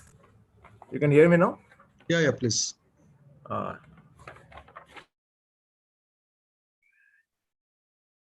You are muted. You are muted, sir. Unmute. Yeah. You can hear me now, please? Yes, yes. Yeah. Respected Chairperson, Dr. Jacqueline Hughes, Co-Chair, Dr. T.R. Sharma, Honorable Chief Guest, Dr. R.S. Paroda, Director IIMR, Dr. Vilas Tonapi, scientists of IIMR, and all colleagues, friends, family members who are a part of this ceremony. First of all, I express my thanks on behalf of the NGP Rao Foundation to Dr. R.S. Paroda for so graciously accepting the invitation to give the inaugural lecture today. I also congratulate the 3 award winners, Dr. B.S. Rana, Dr. K.N. Rai, and Dr. A. Sitarama, and thank them for so graciously accepting the awards. Next, on behalf of my mother, Srimati Neelam Raju Kamala, all members of our family, and the Dr. NGP Rao Foundation, I wish to thank IIMR and the Society of Millet Research for taking the initiative to honor the memory of my father, late Dr. NGP Rao, the father of hybrid sorghum, which heralded the Green Revolution in rain-fed dryland regions of India. In honoring his memory, we also recall, honor, and pay our tributes to the untiring efforts of scientists and colleagues of the eventful years of 60s and 70s at the All India Coordinated Sorghum Improvement Project, IRI, and the rest of the country. The millions of farmers, the seed industry, which was jump-started actually by the sorghum hybrids, the leadership at ICAR, and the personal interest and initiative of state political leaderships and civic administration of the time in the rain-fed drylands, which made the rain-fed land green revolution possible. 50 years down the line, both perceptions and scientific understanding about sorghum and millets have changed. From being the dominant staple of rain-fed drylands in the 60s and 70s, later to low preferred crops as their areas declined rapidly with shift in food habits, and now to the last decade or so, when they have come to be seen as smart crops for sustaining the planet and smart foods for keeping the human population healthy. Smart crops in the sense of being climate smart, water smart, energy smart, nutrient smart, and for their role in conserving biodiversity. And also are smart foods for human health and nutrition by virtue of their nutritive qualities. So given this recent push, because of this smart crop identification of the sorghum and millets, as can be expected, this recent push has given a huge simmering potential and opportunity for innovation in multiple dimensions in sorghum and millets. We are already seeing a lot of activity to exploit this potential across a wide range of institutions, which include the public research institutions, the corporate sector, in FMCG, as well as in the big tech now, and increasingly in the plethora of agri-tech and food tech startups. And slowly, policy is also beginning to recognize this change, and needed changes may soon come about. My father, Dr. NGP Rao, was in many ways ahead of his times. When he, right from the early years of the sorghum project, visualized and advocated the multidimensional benefits of sorghum and millets and their indispensable role in sustaining the rural livelihoods in rain-fed drylands. He strived to design the research programs of the sorghum project in those days in line with this vision. The NGP Rao Foundation has compiled a collection of his research papers on sorghum into an e-book, which uniquely captures the timeline of working towards the realization of this vision. The foundation would like to carry forward this legacy and will be privileged to contribute and add to the recent momentum in research and innovation towards realizing the potential of sorghum and millets. I once again thank Dr. Tonapi for this initiative, congratulate the award winners, and very graciously thank Padma Shri Dr. R.S. Paroda for inaugurating and giving this inaugural first memorial lecture. Thank you. Thank you, Dr. Rao, sir. We will take forward this momentum and also plan the things in the future. So thank you very much. And before we come to the last portion of this particular program. May I request Raj Paroda, sir, we would like to add anything before I hand it over to Chairman and Co-Chair, sir. Paroda, sir. Yeah, not much to say now, except that I would like to join the organizers in congratulating the award winners, and also would like to convey our best wishes to Mrs. Rao, Dr. N.H. Rao, and all family members for having joined today. It's a pleasure. We really feel proud that in the name of Dr. NGP Rao, these initiatives have been taken.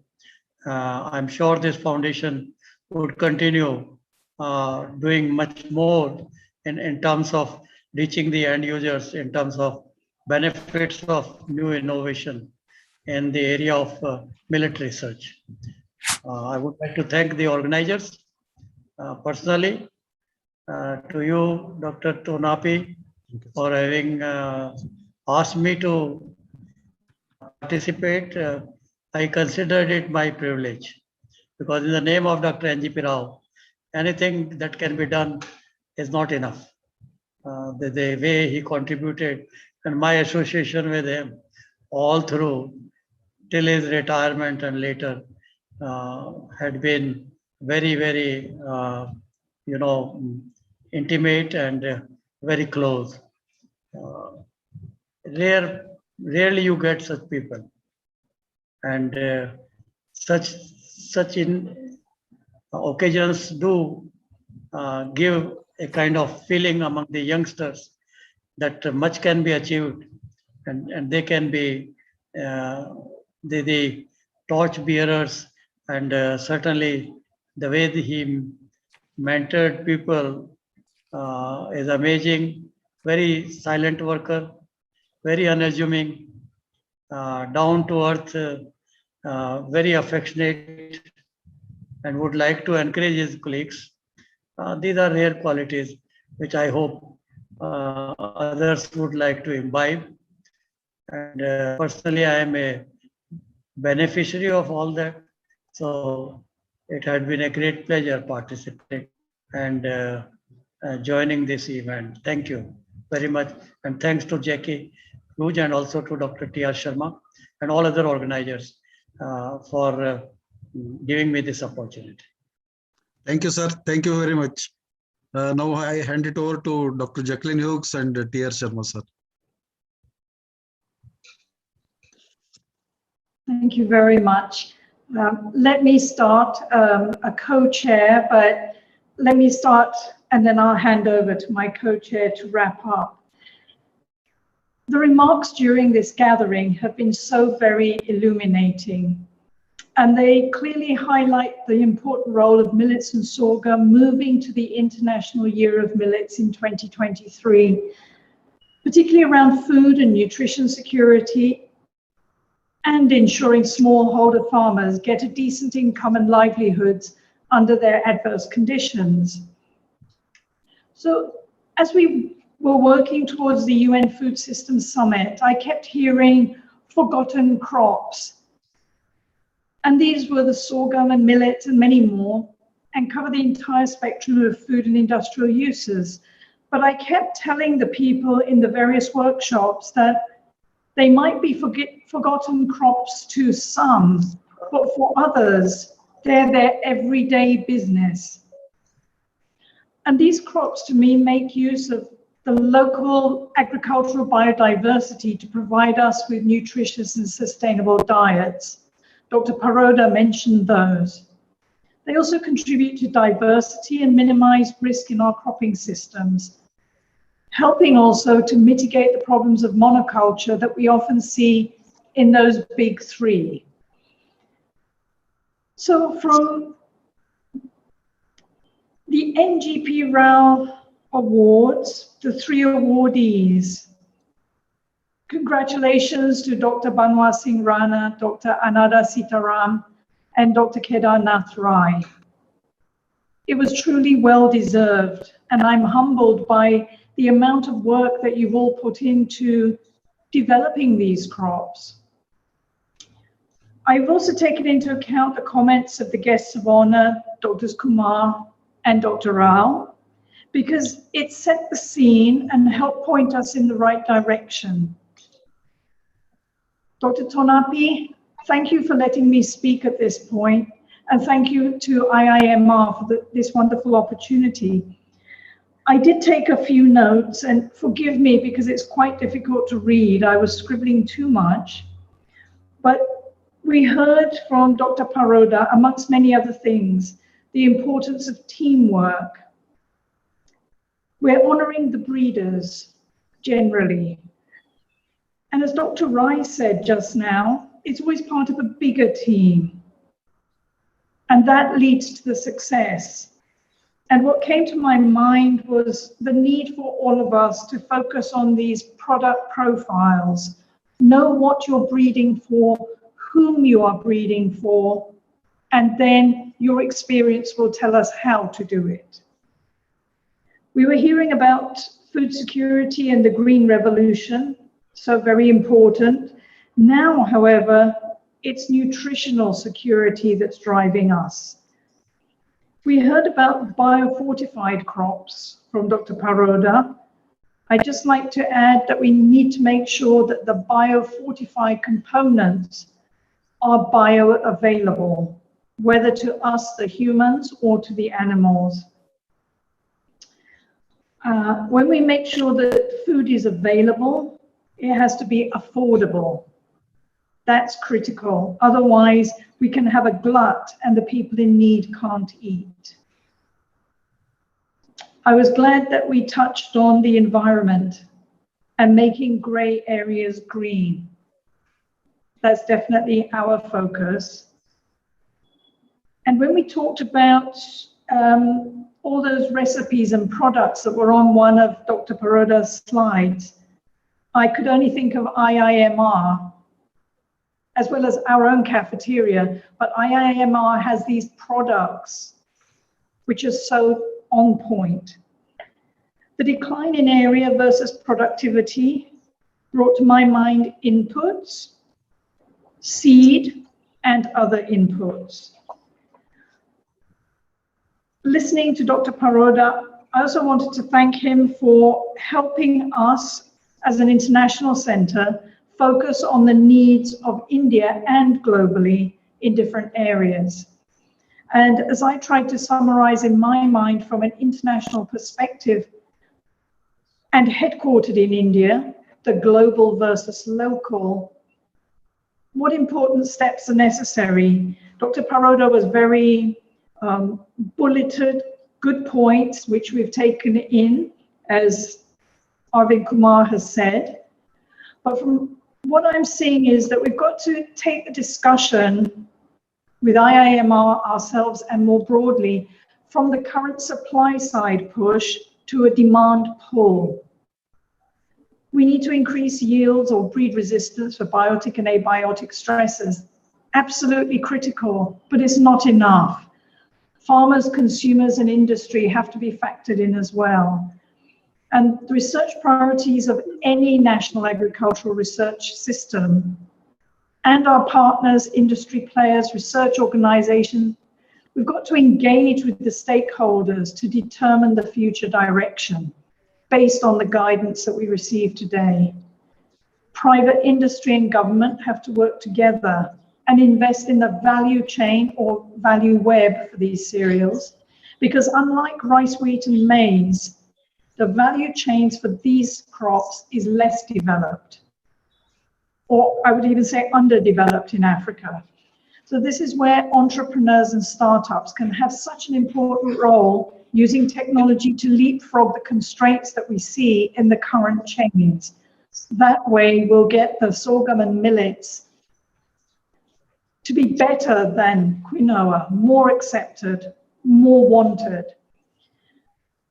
And we've got to get our diets and food systems, which lie at the intersection of the challenges of malnutrition, human health, natural resources, and climate change. The food systems are all embedded, and we need to look at all the different aspects if we're going to meet those sustainable development goals. And we heard policy, the policy push in the right direction for resilience, diversity, inclusivity, and nutrition.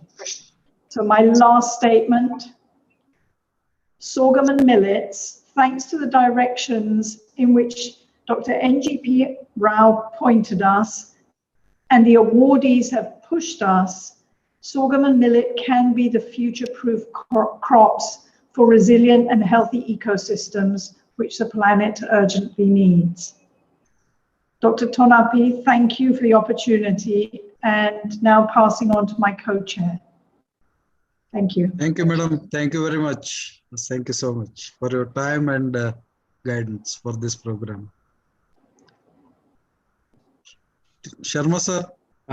Thank you, Dr. Tonapi. Thank you, Jacqueline, for summarizing the very difficult talk of Dr. Paroda. Actually, it is always a treat to listen to Dr. Paroda. And today, again, we got that treat at this particular occasion. And the points which he had listed very nicely summarized by Dr. Jacqueline. And I think it's a message for both of us, or maybe all of us who are working in Indian crop systems, and particularly the millets and minor millets and pearl millets. Dr. Paroda has highlighted various gap areas which need to be filled, and also suggested various action points.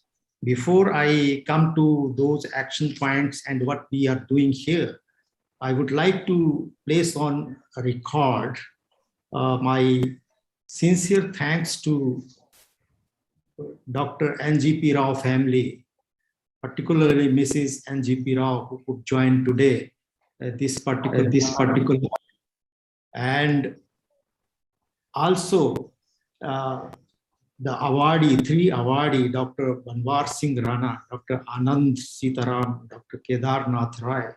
Hearty congratulations for this very important and distinguished honor which has been established by Dr. NGP Rao Foundation. And I think it will take the legacy of this great man further in the years to come. We listened a very enthusiastic and very energetic lecture from Dr. Paroda, which was first in a series of Dr. NGP Rao Memorial lecture series. And I think the choice of Dr. Tonapi and the team was very, very relevant, because if you see, Dr. Paroda started his own work on pearl millet or sorghum. So the man who has started his career in sorghum and then leading in national and international agriculture, getting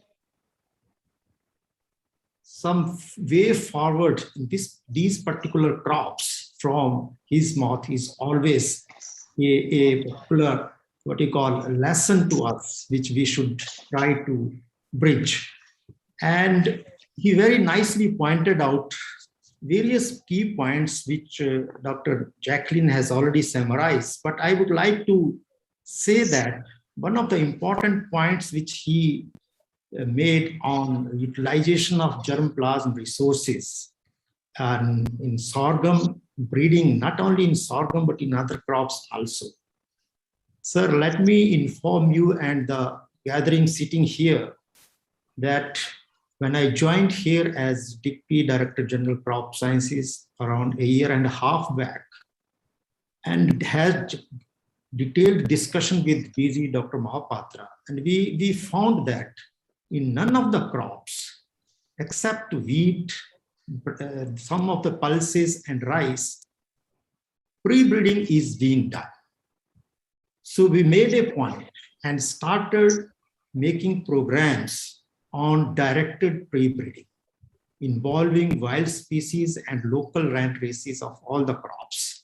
And not only that, we made a point that now the next 5 years EFC, there should be a flagship program by all the institutes on pre-breeding activities for various traits. And as I told, it's not a random pre-breeding, but it is a directed pre-breeding for which we have thought. And on similar line, our institute, Indian Institute of Millet Research, has also started working on these lines.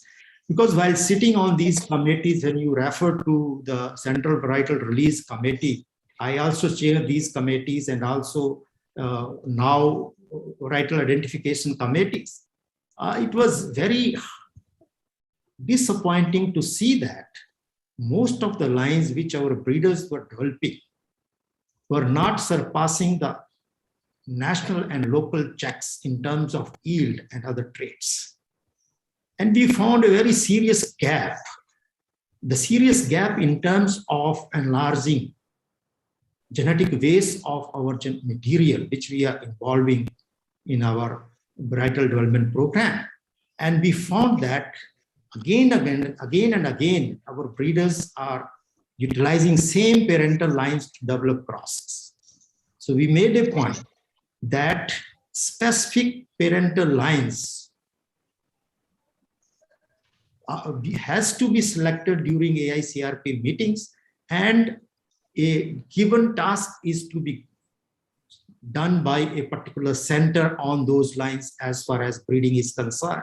And I'm happy to tell that this year, we made a point that there should be 1 or 2 slides on the progress of pre-breeding materials, and almost all AICRP projects and institutes projects, they showed their commitment and their work on those lines.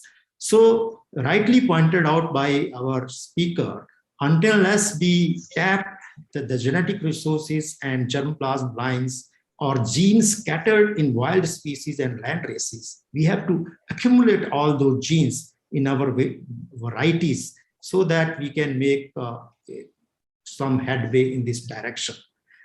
Sir, you rightly pointed out that there should be some consortium projects on some important topics. And I would like to inform all the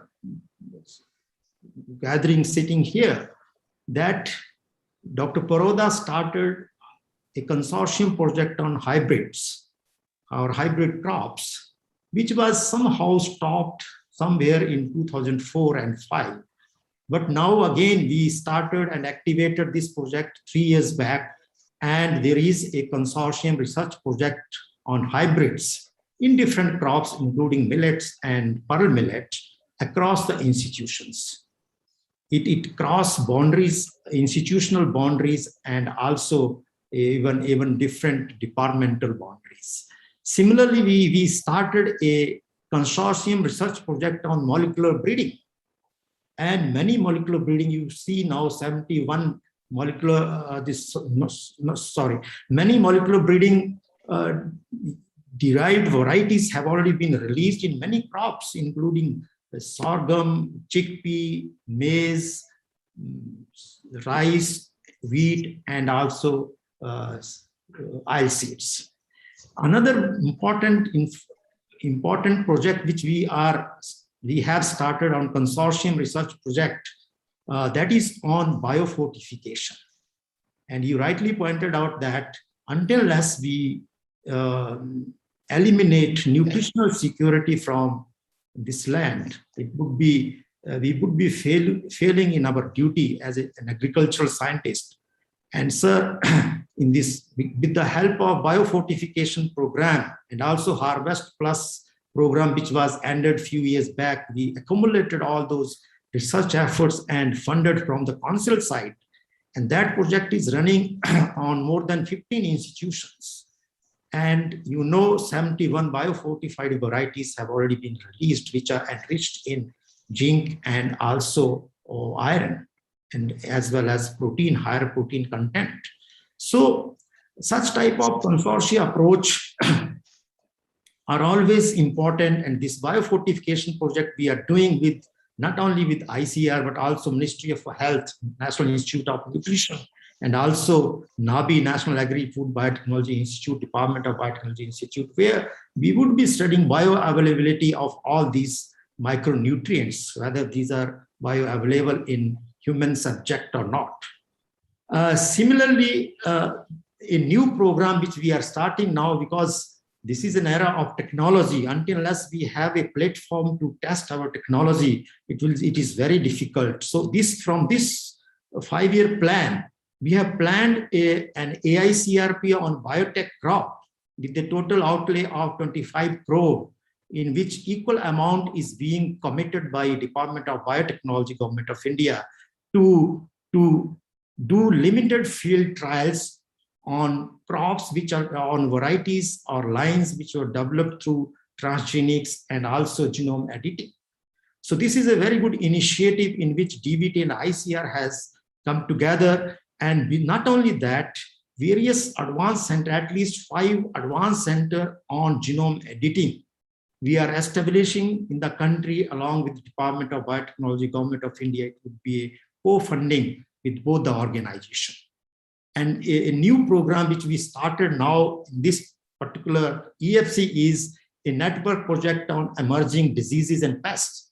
You know, the introduction of fall armyworm in India, and also the damage it has caused, various virus diseases, then also locust is also coming, and there was nobody working on these areas. So we thought of starting new program in these areas so that we can work closely with that.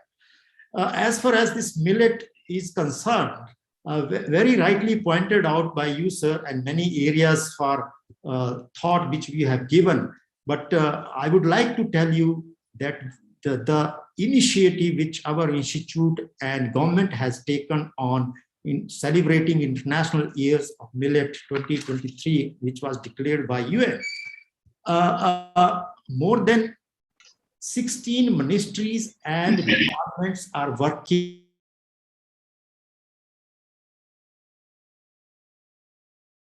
Sir, you are muted. This is a program. This All India International Years of Millet is being celebrated and being monitored at the highest level. Almost every week we have a meeting from PMO, and Cabinet Secretary PMO chairs that particular meeting, and then we have committees and subcommittees. And in this program, ICRISAT is actively participating as a knowledge partner. And as I told you that various ministries and departments are participating in this celebration, and we were told that it should not be less than International Yoga Day, which Mr. Modi, our Honorable Prime Minister, started a few years back. On that scale, it has to be celebrated.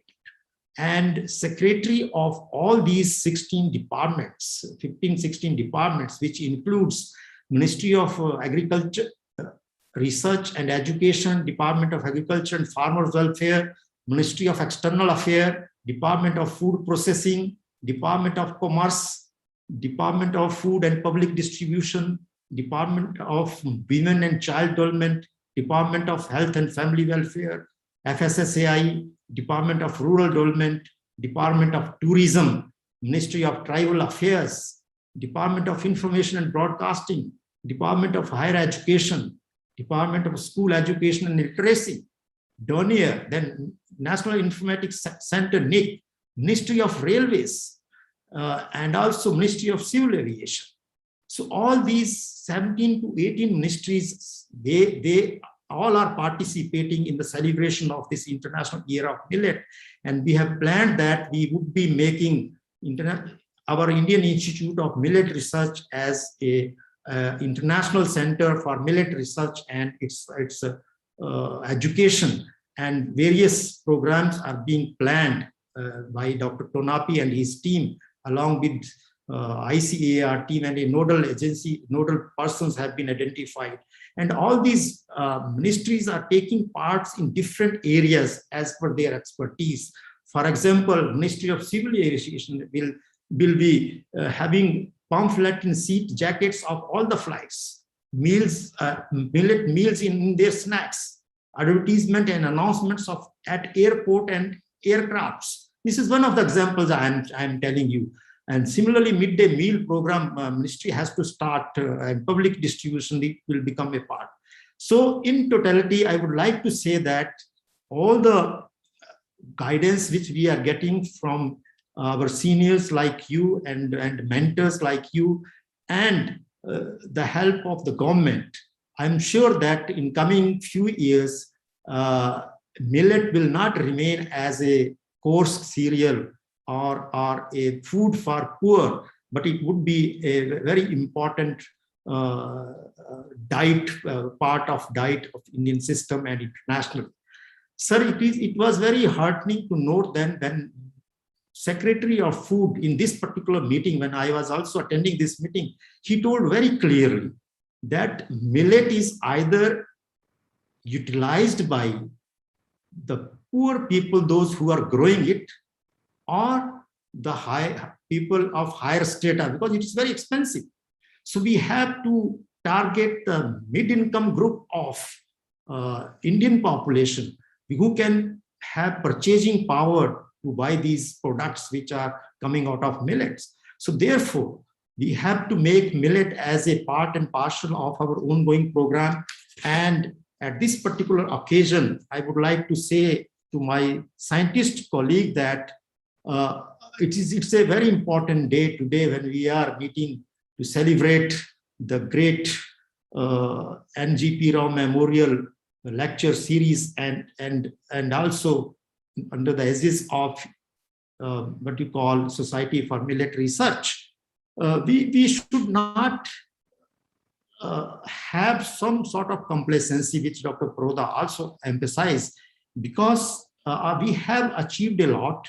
Dr. Tonapi told that we, in spite of the fact that we are, the area is reducing, around 60% area has reduced, but our yield is going up because of productivity.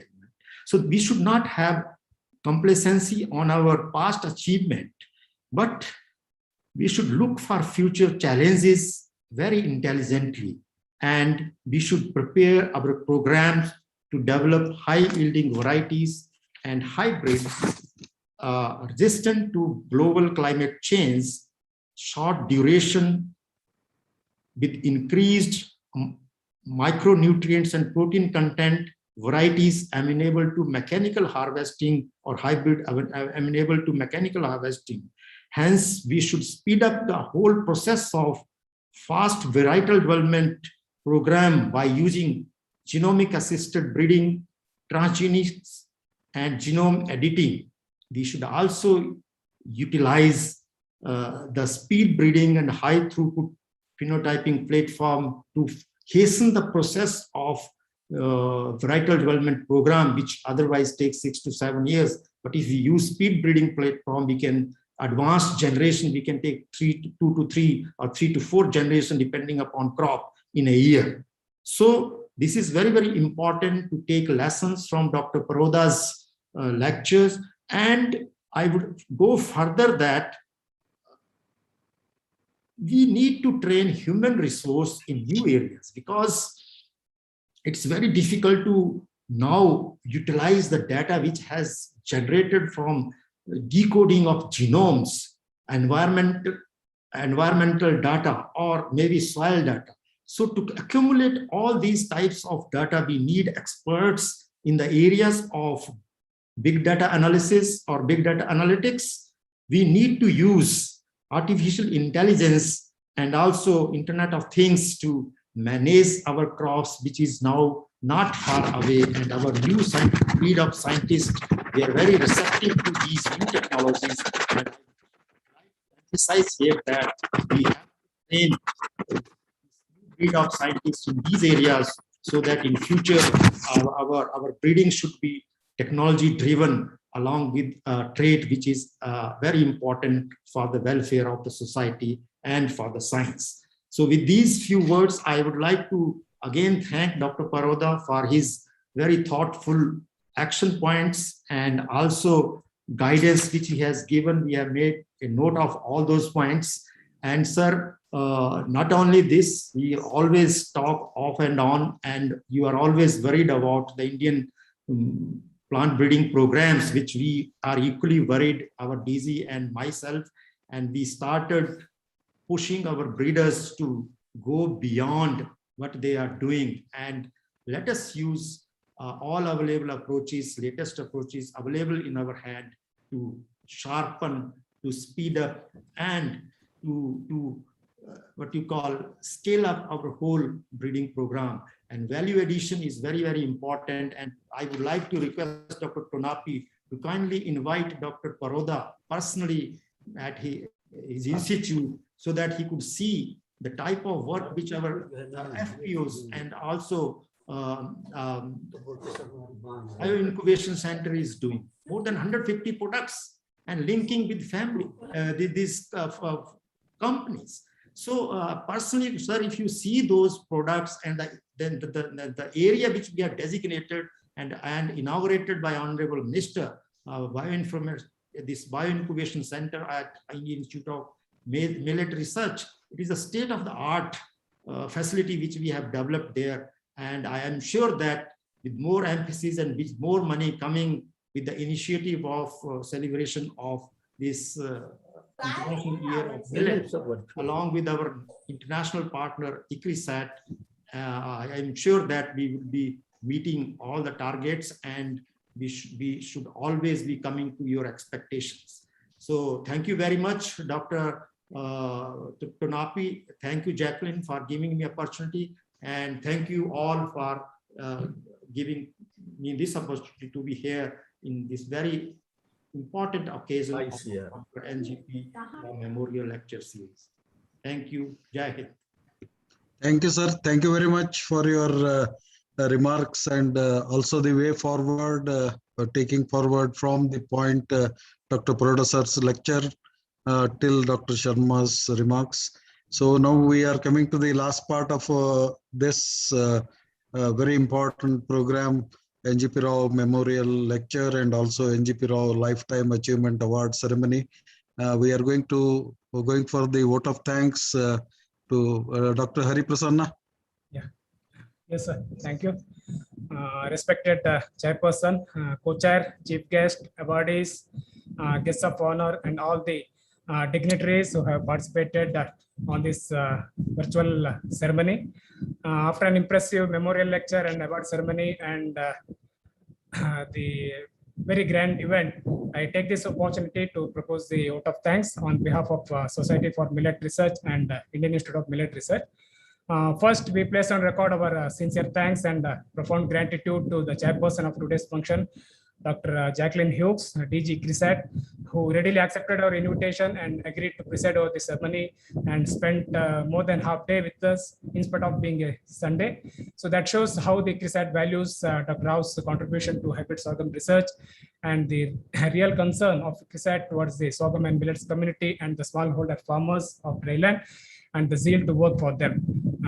Thank you, Madam, for highlighting the role of these so-called forgotten crops in local food systems and the need for diet diversification as a prerequisite for ensuring nutrition security and need for strengthening the value chain system in these crops.